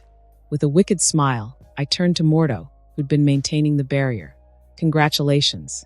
You've earned 50 red orbs. I think we're ready for the next round. No sooner than I had spoken did we spot an 8-foot-tall demon standing on a building behind the wave of hapless brutes. He had a strange club made from metal and stone, and his skin was as dark gray as rhinos but rougher. His chest, shoulder, knees, and feet were covered in chunks of earth that closely resembled bone. He looked down at us with his yellow eyes and grinned, waving his hand. The walls of the houses closest to us began to violently shake and crack, and I immediately started to charge 2 focus shots. For quick seconds passed, and the ground underneath us had begun to tremble. My bullets carved a crimson beam in the air, cutting a straight path for the Garrick's head. The monster's smile disappeared, and he tried to dodge, but it was too late. My bullets slammed into his chest, shattering the armor, and sent him stumbling back, but it wasn't quite enough. The Garruk waved his hand again with a snarl, and the shaking suddenly stopped. Chaos followed. Chunks of stone and debris separated from the houses and launched at our shield at dozens of miles per hour. Reinforce the shield. Mordo cried as the stones hit. The ground beneath us split, and the shield flickered dangerously. Somebody get a damned portal open. I looked up at Garruk, who raised his hand again, with a fierce scowl on his face, and a wave of stone covered the sky. They'd been launched by the second group of lanky-hand flesh-warped, who've not attacked once this entire time. Oh, that bastard was good. When Mordo saw the approaching wave, his hand dropped in shock. Forget the shield, he commanded, turning to the freshly opened portal. We need to leave. 3 of the 8 sorcerers hopped in behind Mordo, leaving me just a moment to glare at Garruk before I went through. You're dead, I smiled. You don't just know it yet. Garruk read my lips and snorted as we disappeared. Jean, while Dante and Mordo were raising hell in town, Caecilius and I arrived at the base of the church. My hand stretched out, hoisting the mesmer in the air the moment we stepped out of the portal. This caused the ritual circle underneath the prisoners to sputter and fail. The brutes flanking the mesmer roared and charged me immediately, but did not get very far before Caecilius created an eldritch whip and lashed out, sending both monsters stumbling back. They were reduced to stone and mulch with a wave of my hand, and I heard the panicked scream of the prisoners pierce the silence. I turned to them and saw them all flinch back in abject horror. You can't do this. The mesmer raged. Do you know who I am? With a wave of my hand, I threw him into the far wall, pinning him face first as I approached the frightened prisoners. It took a slow and controlled wave of telekinesis to open the cage. The children among the prisoners started to cry, and some of the women stood up, ready to fight me if need be. But I raised my hand in surrender and spoke to their minds. We have come to save you, I said. Some of your people are like me, mutants. They have special abilities. A few of the women fell back in absolute horror as a nervous current permeated the crowd. You mean the god touched? One young woman slowly said, stepping forward. Yes, I answered. I was tempted to tell them that what they called a blessing from a deity was a function of evolutionary biology. But I decided against it, seeing how nervous the tribe already was. There are millions of people all over the world like them, and I'd like to help protect you all and take them to a place where they can be with other god-touched. The young woman, who seemed to have momentarily taken up the role of de facto leader, looked back to the group and back to me and then nodded her head. We will go with you, she said. It is what our fathers and brothers and husbands would have wanted. Caecilius opened the portal to Camartage, where the Ancient One and a few other masters greeted the women and children. When they'd been all transported to safety, I turned my attention to the mesmer. I'd not forgotten why I was here. I was going to make him pay for what he'd done. Dante, we emerged from the portal on the outskirts of town inside a small hut and immediately got to work. Mordo, I called, can you open a portal to where you saw Garruk standing in 4 seconds right about there? I gestured to a general area in front of me as I produced my RPG and started to load it. Mordo looked at me like I was crazy. You're not really going to. Of course I am, I said, hefting the launcher. I was not nearly as durable as I used to be. If I could weaken an opponent that could be stronger than me, why would I not take advantage? The other sorcerers gave me a wide berth when the barrel of my RPG started glowing. For quick seconds passed, and I fired my rocket the moment the portal spiraled into existence. I grinned at the startled face of the Garruk before the portal snapped shut. We heard the explosion all the way from where we were. Shame, the launcher is gone, I said. I unsummoned the warped weapon and produced a pair of grenades instead, with a wicked smile. The sorcerers shared a wary look, and I could immediately tell what they were thinking. Would you rather go out there and face that ridiculous horde, or thin those bastards out before we get to crossing weapons? I asked, then turned to a slightly amused Mordo. I think we should hit the middle of the throwers next, I said, tossing up the grenades playfully. I only have a finite amount of the good stuff. With the help of Mordo, my reign of terror began. I lobbed grenades like baseballs, decimating the demons. My devil-may-care attitude eventually won over Mordo, and the sorcerers joined in on my guerrilla tactics, employing my diverse weaponry to neutralize the hiding Watcher population and most of the throwers. When I ran out of bullets, I started getting physical. I would emerge from a portal, producing rebellion, and split a demon in half before hopping into the next portal before the Garruk could respond. The Garruk often sent ripples of spikes through the town, one area at a time, but because his earth magic was so slow, it was child's play to relocate and swing around back when the chaos was over.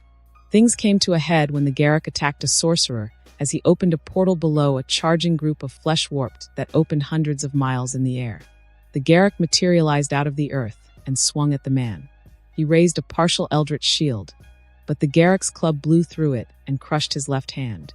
The monster was rearing up to finish the job when dozens of eldritch whips lashed out, immobilizing him.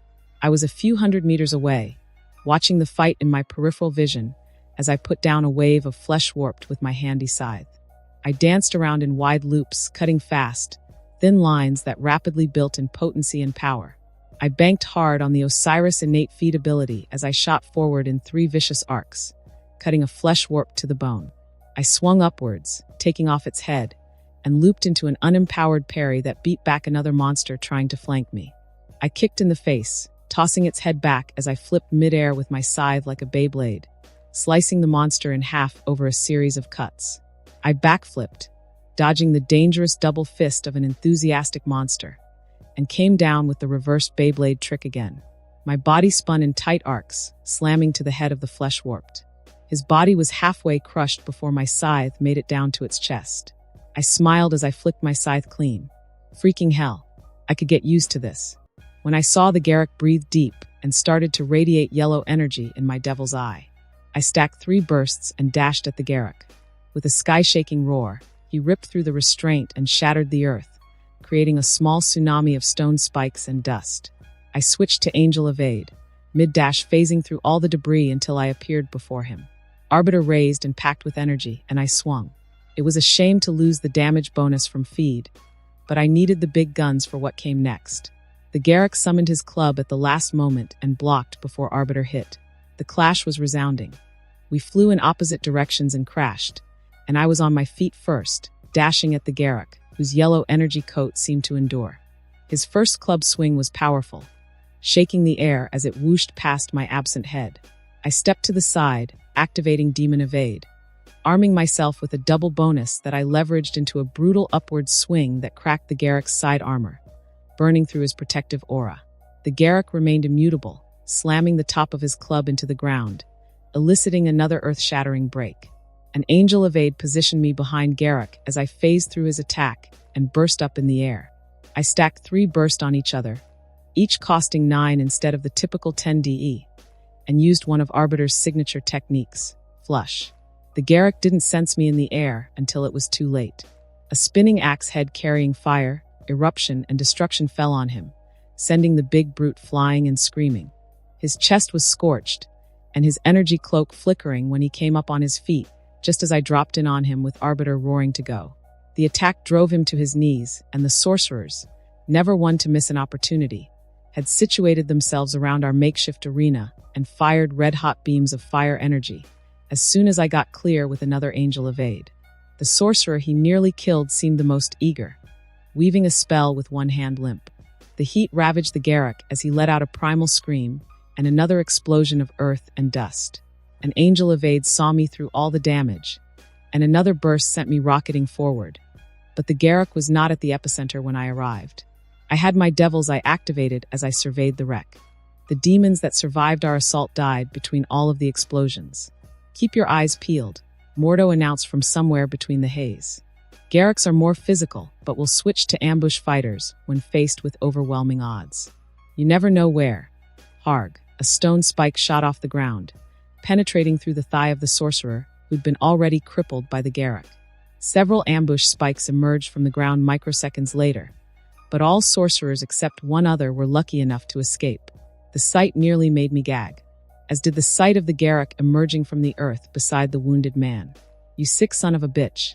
The Garruk smiled at me with a toothy grin and hefted his club. His chest armor was nearly completely gone, and he bore scorch marks up and down his torso. He'd clearly taken a beating, but he looked like he was rearing for 5 more rounds. "We have to separate them," I said. "He's not going to make it easy, and Gregory doesn't have much time left," Mordo said. Of course he wouldn't.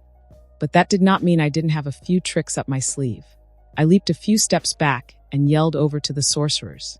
"Give me a portal," I said. "I got this." The Garrick seemed to snort as if to say, "I'd like to see you try." When the portal opened up, the Garrick came swinging. What it didn't expect was for me to patiently wait for it to overshoot its swing and patiently yank it through a portal, face first with demon pull. Its beady eyes bulged as its density shifted, and my strength ballooned, yanking it off its feet and through. The sorcerers, feeling extra vindictive, even closed the portal halfway through. The Garrick, sensing danger, had been quick to react, tucking its legs and all of its body, but not its weapon. The top half of its club was cut in half as it flopped through. As if that was not bad enough, it arrived at the rotating blade of Osiris. The blade was warped in blue streaks, shredding through his already weakened armor and wounded skin. I would have preferred to use demon energy to handle him exclusively, but I had to ration and fight smarter. The offset from the cut had even been enough to toss him in the air, where I readily followed with Osiris, whirring. I swept through in vicious arcs, quickly looping 6 strikes into each other. I saw that I was not doing a great deal of damage, but I moved substantially faster than I would have been able to manage with Rebellion. While the Garrick was still reeling, I switched to Rebellion and slapped him into the ground with a burst and a chunk of demon energy. While I was falling, I switched to Ophion and pulled myself toward him, landing sword first into the Garrick's wounded chest. The blade sunk deep, eliciting a loud gasp of pain. The Garrick swung immediately in retaliation, and I flipped back just in time to avoid the hit, but I left Rebellion in his chest. The Garrick slammed the ground, generating a small grove of spikes around him, which I navigated my way through with pure footwork and a few strategic leaps. While mid-air, the Garrick tried to take advantage of my vulnerability, sending a wave of stone spikes at me. I surprised him and myself by pulling ebony and ivory and letting a rip. My fingers blurred as I picked up half a dozen spikes before targeting Rebellion, which was still firmly lodged in the monster's chest and firing.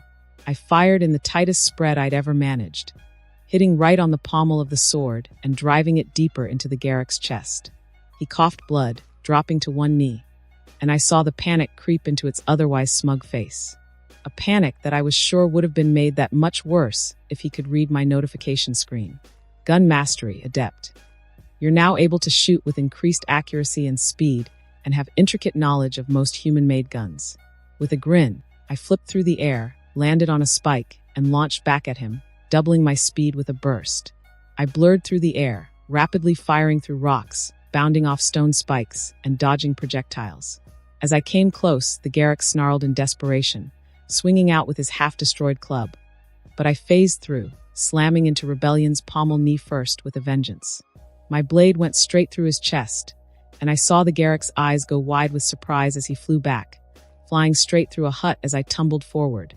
Kneecaps shattered with most of my muscles torn, my skin on fire, and my body racked with indescribable pain. I spiked Angel Regeneration, lapping up most of the energy I had left to stabilize me.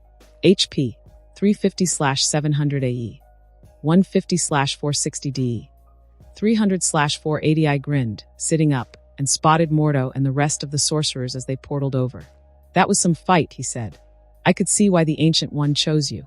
"It's not over yet," I said, struggling up to my feet. I hadn't seen a notification yet. "That asshole is not dead, believe it or." "Garg. Dante." I heard Mordo call out, but his voice was far away. The pain was indescribable. My chest, stomach, lungs, legs.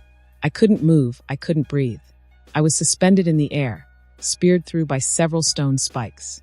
That bastard. The Garrick stood up with half of its body covered in red patches, blood still pouring out from its pulsing heart, where a strange orb was now situated. The sky in front of me was inundated in red light as spellfire poured down on the already wobbling monster. I heard Jean shriek out, calling for me, and the world slowed down as my health bar flashed in front of me. HP, 30 of 700 earth resistance. Basic grants of 15% resistance to all earth damage. Cost 5 DE per HR while in use. On a black, smoky screen, it appeared in front of me again. Shin's reward. Minor Seed of Gluttony, T. Minor Seed Shard of Gluttony inherit a fundamental fragment of Shin, the avaricious power, forever altering your being. You will gain. Race suffix, become the Nephilim of Hunger Essence Reaper. Gain a tiny silver of strength from every foe that you fell. One time only. Shin will extend the bonus to cover every foe you've killed in the 12 hours.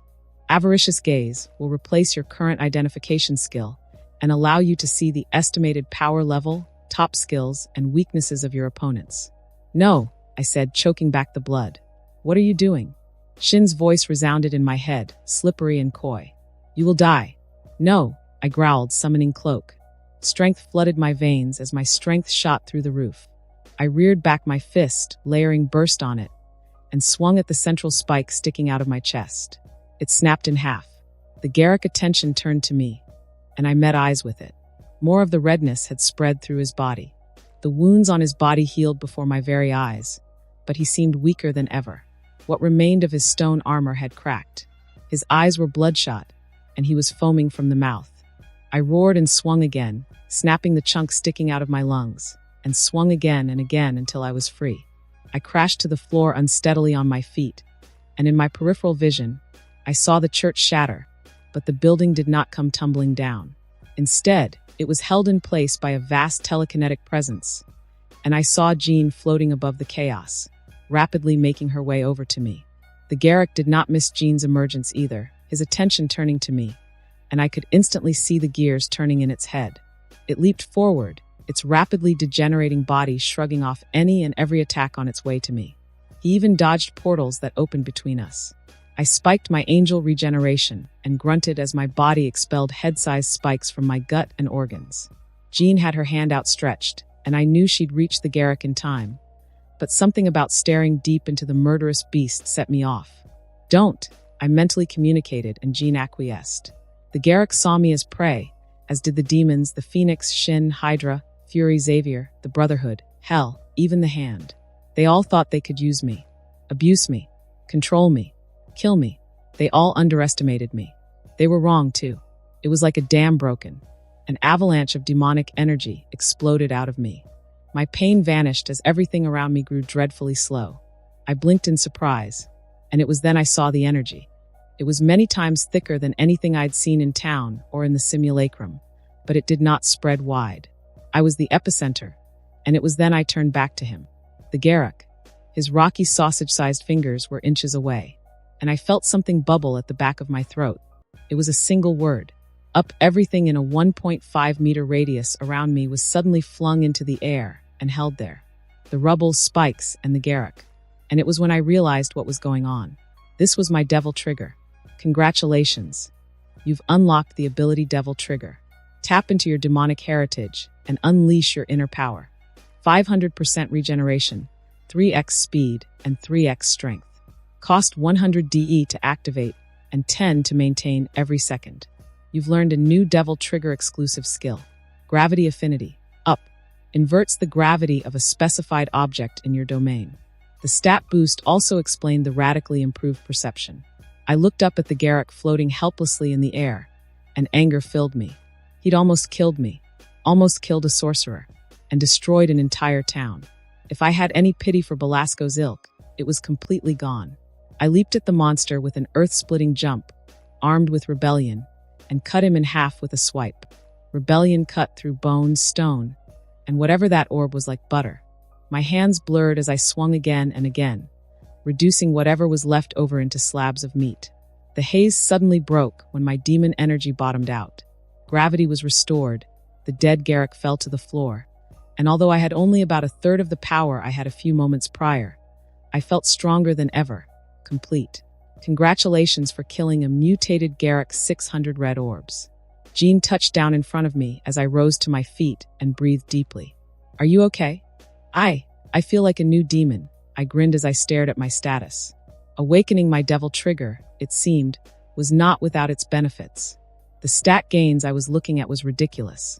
HP, 350/760 SP, 600 for 890 AE, 200 to 480 DE 00/650 Strength, 45 plus 5 Dexterity, 48, 58 plus 5 Endurance, 69, 84 plus 5 Vitality, 71 plus 5 Angelic Energy, 48 Demonic Energy, 49 plus 15. I didn't think that unlocking my Devil Trigger would come with a flat boost in all stats, but it made sense that it would.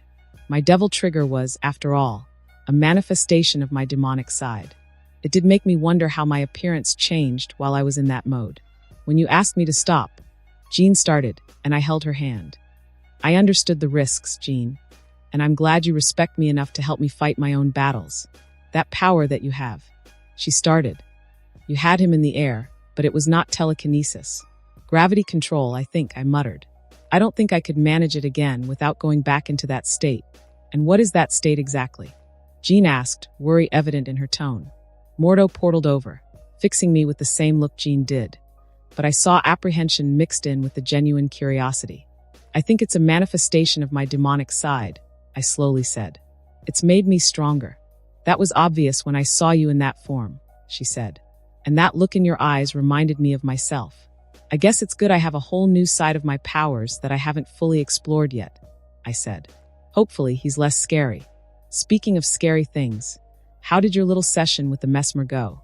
Jean frowned. Not as good as I'd hoped. I was able to invade his innermost thoughts and make him subservient. But I must have pushed too hard at some point because when I came out, he was a vegetable. My lips formed a thin line. But I didn't have it in me to be upset anymore. The ordeal with the Garrick wrung it right out of me.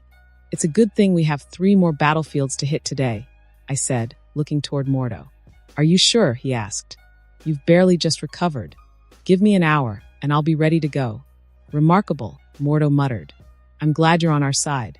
I'll give the Ancient One an update and replenish our ranks. He's torn up about it, Jean commented as we watched Mordo walk off. Who wouldn't be, I said. He just lost a good man, and Gregory might never walk again. Jean looked at Gregory, and then at me. I know, Jean, I said. You'd heal him in a heartbeat if you could. But that day will come eventually. One day, you'll be able to fully realize what you're capable of. And I'm sure by then, repairing a few broken limbs will be small potatoes. Jean squeezed my forearm in appreciation, then suddenly smiled. I have a small surprise for you, she said, waving at the still-floating wreck. A dark figure came flying out. It slowed dramatically before crashing in front of me. I barely recognized as a demon. He was bloodied, and all of his limbs bent in the wrong direction. His shallow breathing was the only indication that he was still alive. Jesus, Jean, I said. You're even worse than I am. Is that the mesmer? You said you needed to kill powerful things to grow, so... She said sheepishly, and I smiled. Don't mind me. Here you are offering me a full plate, and I am here bitchin' about it. Jean giggled about it. I summoned Ebony and put 3 shots into his head. Congratulations. You've earned 400 red orb. I ended the mission with an impressive red orb count of 5,332. Jean left after we talked some more, giving me the space I needed to meditate, refill my energy bars, and the solitude I needed to upgrade my sword. I eagerly licked my lips as I proceeded to dump 500 of my red orbs into Rebellion. Rebellion Grade 2, Second Evolution, 1500, a transforming longsword gifted to Dante by his father, Sparda, and a conduit for his bountiful demonic and angelic abilities. Low-tier energy affinity, mid-tier enhanced durability, I dumped another 1500 and watched the upgrade cost rise to 5,000. After the second grade upgrade, the sword got high-tier enhanced durability and mid-tier energy affinity, both of which I estimated would be very useful in the coming fights. Going by how many red orbs I cleaned during this fight alone, bet that I'd get as much as that in the 3. So I decided to complete my weapon vault and upgrade all of my other weapons and upgrade at least once. Eric's unlocked, Grade 2, Second Evolution, 1500. A pair of oversized metal close-quarter gauntlets with spiral engravings that tap into Dante's primal connection to explosion. Deal 2x the base damage of Rebellion with each punch. Abilities. Low-tier explosion manipulation, mid-tier fire manipulation. Aquila, unlocked, Grade 2, Second Evolution, 1500. A pair of cyclone, 3-pointed shuriken with curved edges. Each swing generates spectral shurikens. Deal 0.7x the damage from each swing of Rebellion at a comparable stage. Abilities. Low-tier dimensional energy manipulation. Arbiter, unlocked, Grade 2, Second Evolution, 1500. An oversized battle axe and one of the 2 demonic forms of Rebellion. Bears the primal force of eruption with each swing. Deals 2.5 times the damage Rebellion does at the base.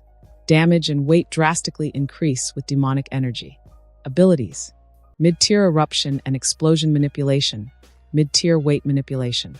Osiris, unlocked, grade 1, first evolution, 1500 red orbs. The first angelic form of rebellion, Osiris, is a lightspeed scythe that delivers fast, reliable damage while allowing Dante to embody the weightlessness and agility of an angel. Deals 0.7 times the damage of rebellion, but moves 35% faster. Damage slowly accumulates with angel energy infusion and the innate feed ability. Abilities. Mid-tier wind manipulation. I had 1330 red orbs after I was done upgrading, and I made it a point to store the 2 pieces of the Demon's Club to make sure that I had some materials to experiment with at a later point. I was convinced that if I purchased a blacksmithing skill, I could speed up my devil arm creation journey, but I did not go looking for now. Instead, I focused on the next fight ahead of me. It was in some rural town in Bolivia, where Fleshwarp police officers carried firearms and fire-breathing lizards patrolled the streets. Jean located their leader, and he was some strange Drake-human hybrid that I pulled to the outskirts of town through one of Mordo's portals. Obarian, lesser fire newt, a lesser fire demon born from the fiery pits of Limbo. They're rumored to descend from one of the 7 archdemons that entered this universe thousands of years ago. A dragon ancestor, really? I scoffed before shrugging.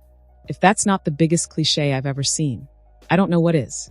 Cambion, the demon declared with a sniff of its snout. What is the meaning of this? Proud, I observed as I circled him. Jean had disappeared into town, along with most of the squad, to rescue the prisoners. I'd begged her and the other sorcerers to save as many of the demons as they could for me. The rest of the sorcerers watched me fight from afar. The newt's eyes flashed a scarlet red to match the rest of his black-skinned reptilian body. He wore a cloak that hid most of his body, from which he produced 2 curved short swords. From something about you is tainted, he hissed. You're him, aren't you? The Dark Knight's son. That I am, I smirked. But between you and me, I'm trying to escape his shadow. I summoned a weapon set of my own. Aquila. They were a set of curved shurikens with a central pale stone and engraved blades. You will not find me to be such an easy prey. Obarian lit up his blades, bathing them in a coat of fire, and leaped at me.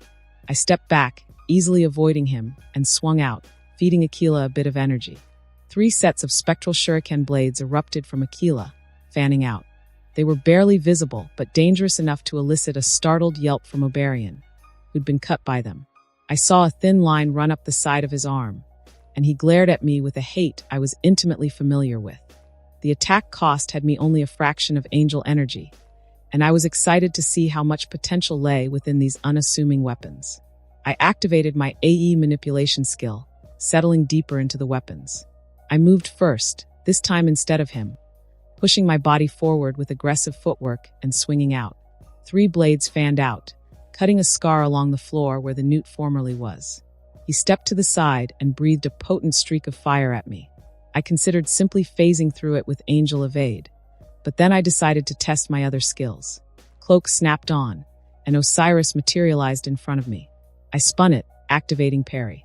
The fire slammed into the wall and rebounded, causing the newt to panic some and leap out of the way of the returning fire. I did not escape unscathed, though. Parry was powerful, but some damage did leak through, most of which was neutralized by Cloak.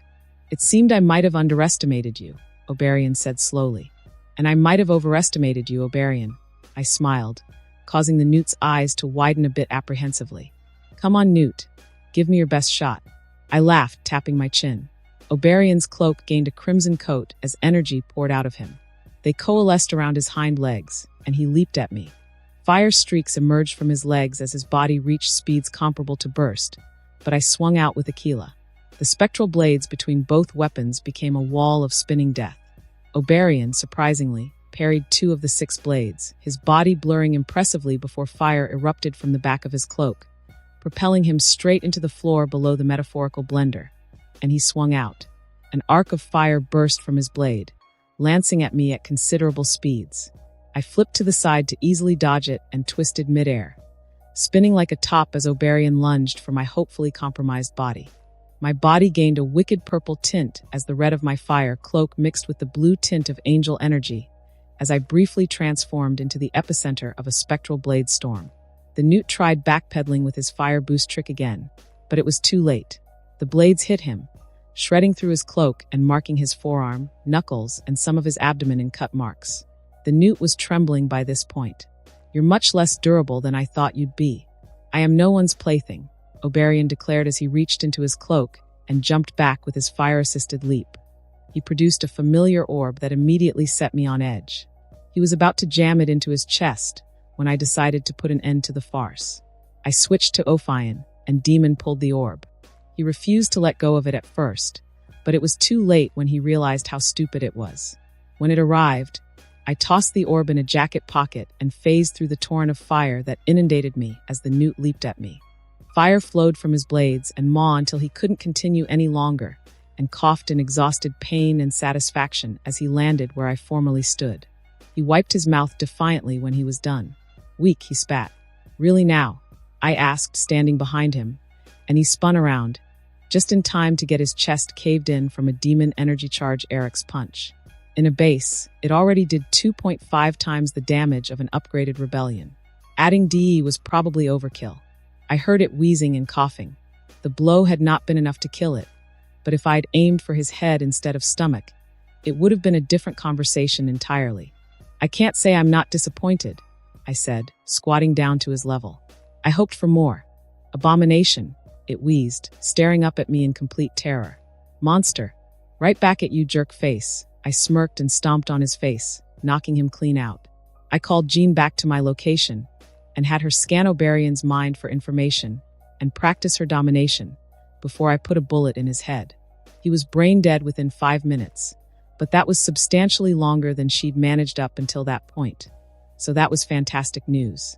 He gave me 400 red orbs and new fire daggers that only worked with demons with dragon's blood, putting him on the level of that mesmer that Jean took out in the former town. I joined the rest of the rescue missions soon after and took great pleasure in ripping the monsters apart with every resource in my tool belt. With over 50 strength, a fast punch was powerful enough to brain most, and with burst and Eric's, I was a menace. My myriad martial mastery came to the forefront. My favorite combo was quickly becoming the leap into a Superman punch. It was devastating enough to insta-kill damn near every monster I went up against, and only the sturdiest flesh-warped could withstand a fully empowered combo. I'd also taken pain to recreate and test as many of the original DMC combos as I could remember. Trinity Smash with the Arbiter had taken more time than I'd care to admit, but it was worth it. All it had taken was a delayed release of 3 bursts, and my axe head came down. And yes, it was as complicated as it sounds. Tremor and Drop, or Helm Splitter, had become easier to manage with less energy. Pulling off combos with Osiris was still touch and go, but I had the basics like Shredder, which was just spinning the scythe really fast down. I couldn't maintain aerial combos, but my improved strength made launching demons into the air trivial. Aquila was the most testing of them all. I'd foregone the traditional moves I remembered Dante doing in the game for more diagonal and snappy moves, moving the spectral blades in unpredictable patterns like an uppercut, a quick slash and pull back, and all manner of interesting ways. The ability I most desired from the weapon, however, round trip, was difficult to pull off. I wasn't just there yet, and did not have enough practice with shurikens leading up to the purchase.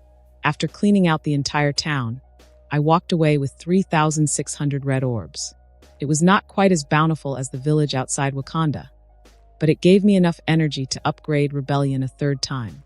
I had only 30 red orbs banked after my latest upgrade. The 3rd grade upgrade increased the low-tier energy affinity to high and the durability to very high. The 4th grade upgrade had me doing a double take. It cost 15,000 red orbs. And that concludes this episode.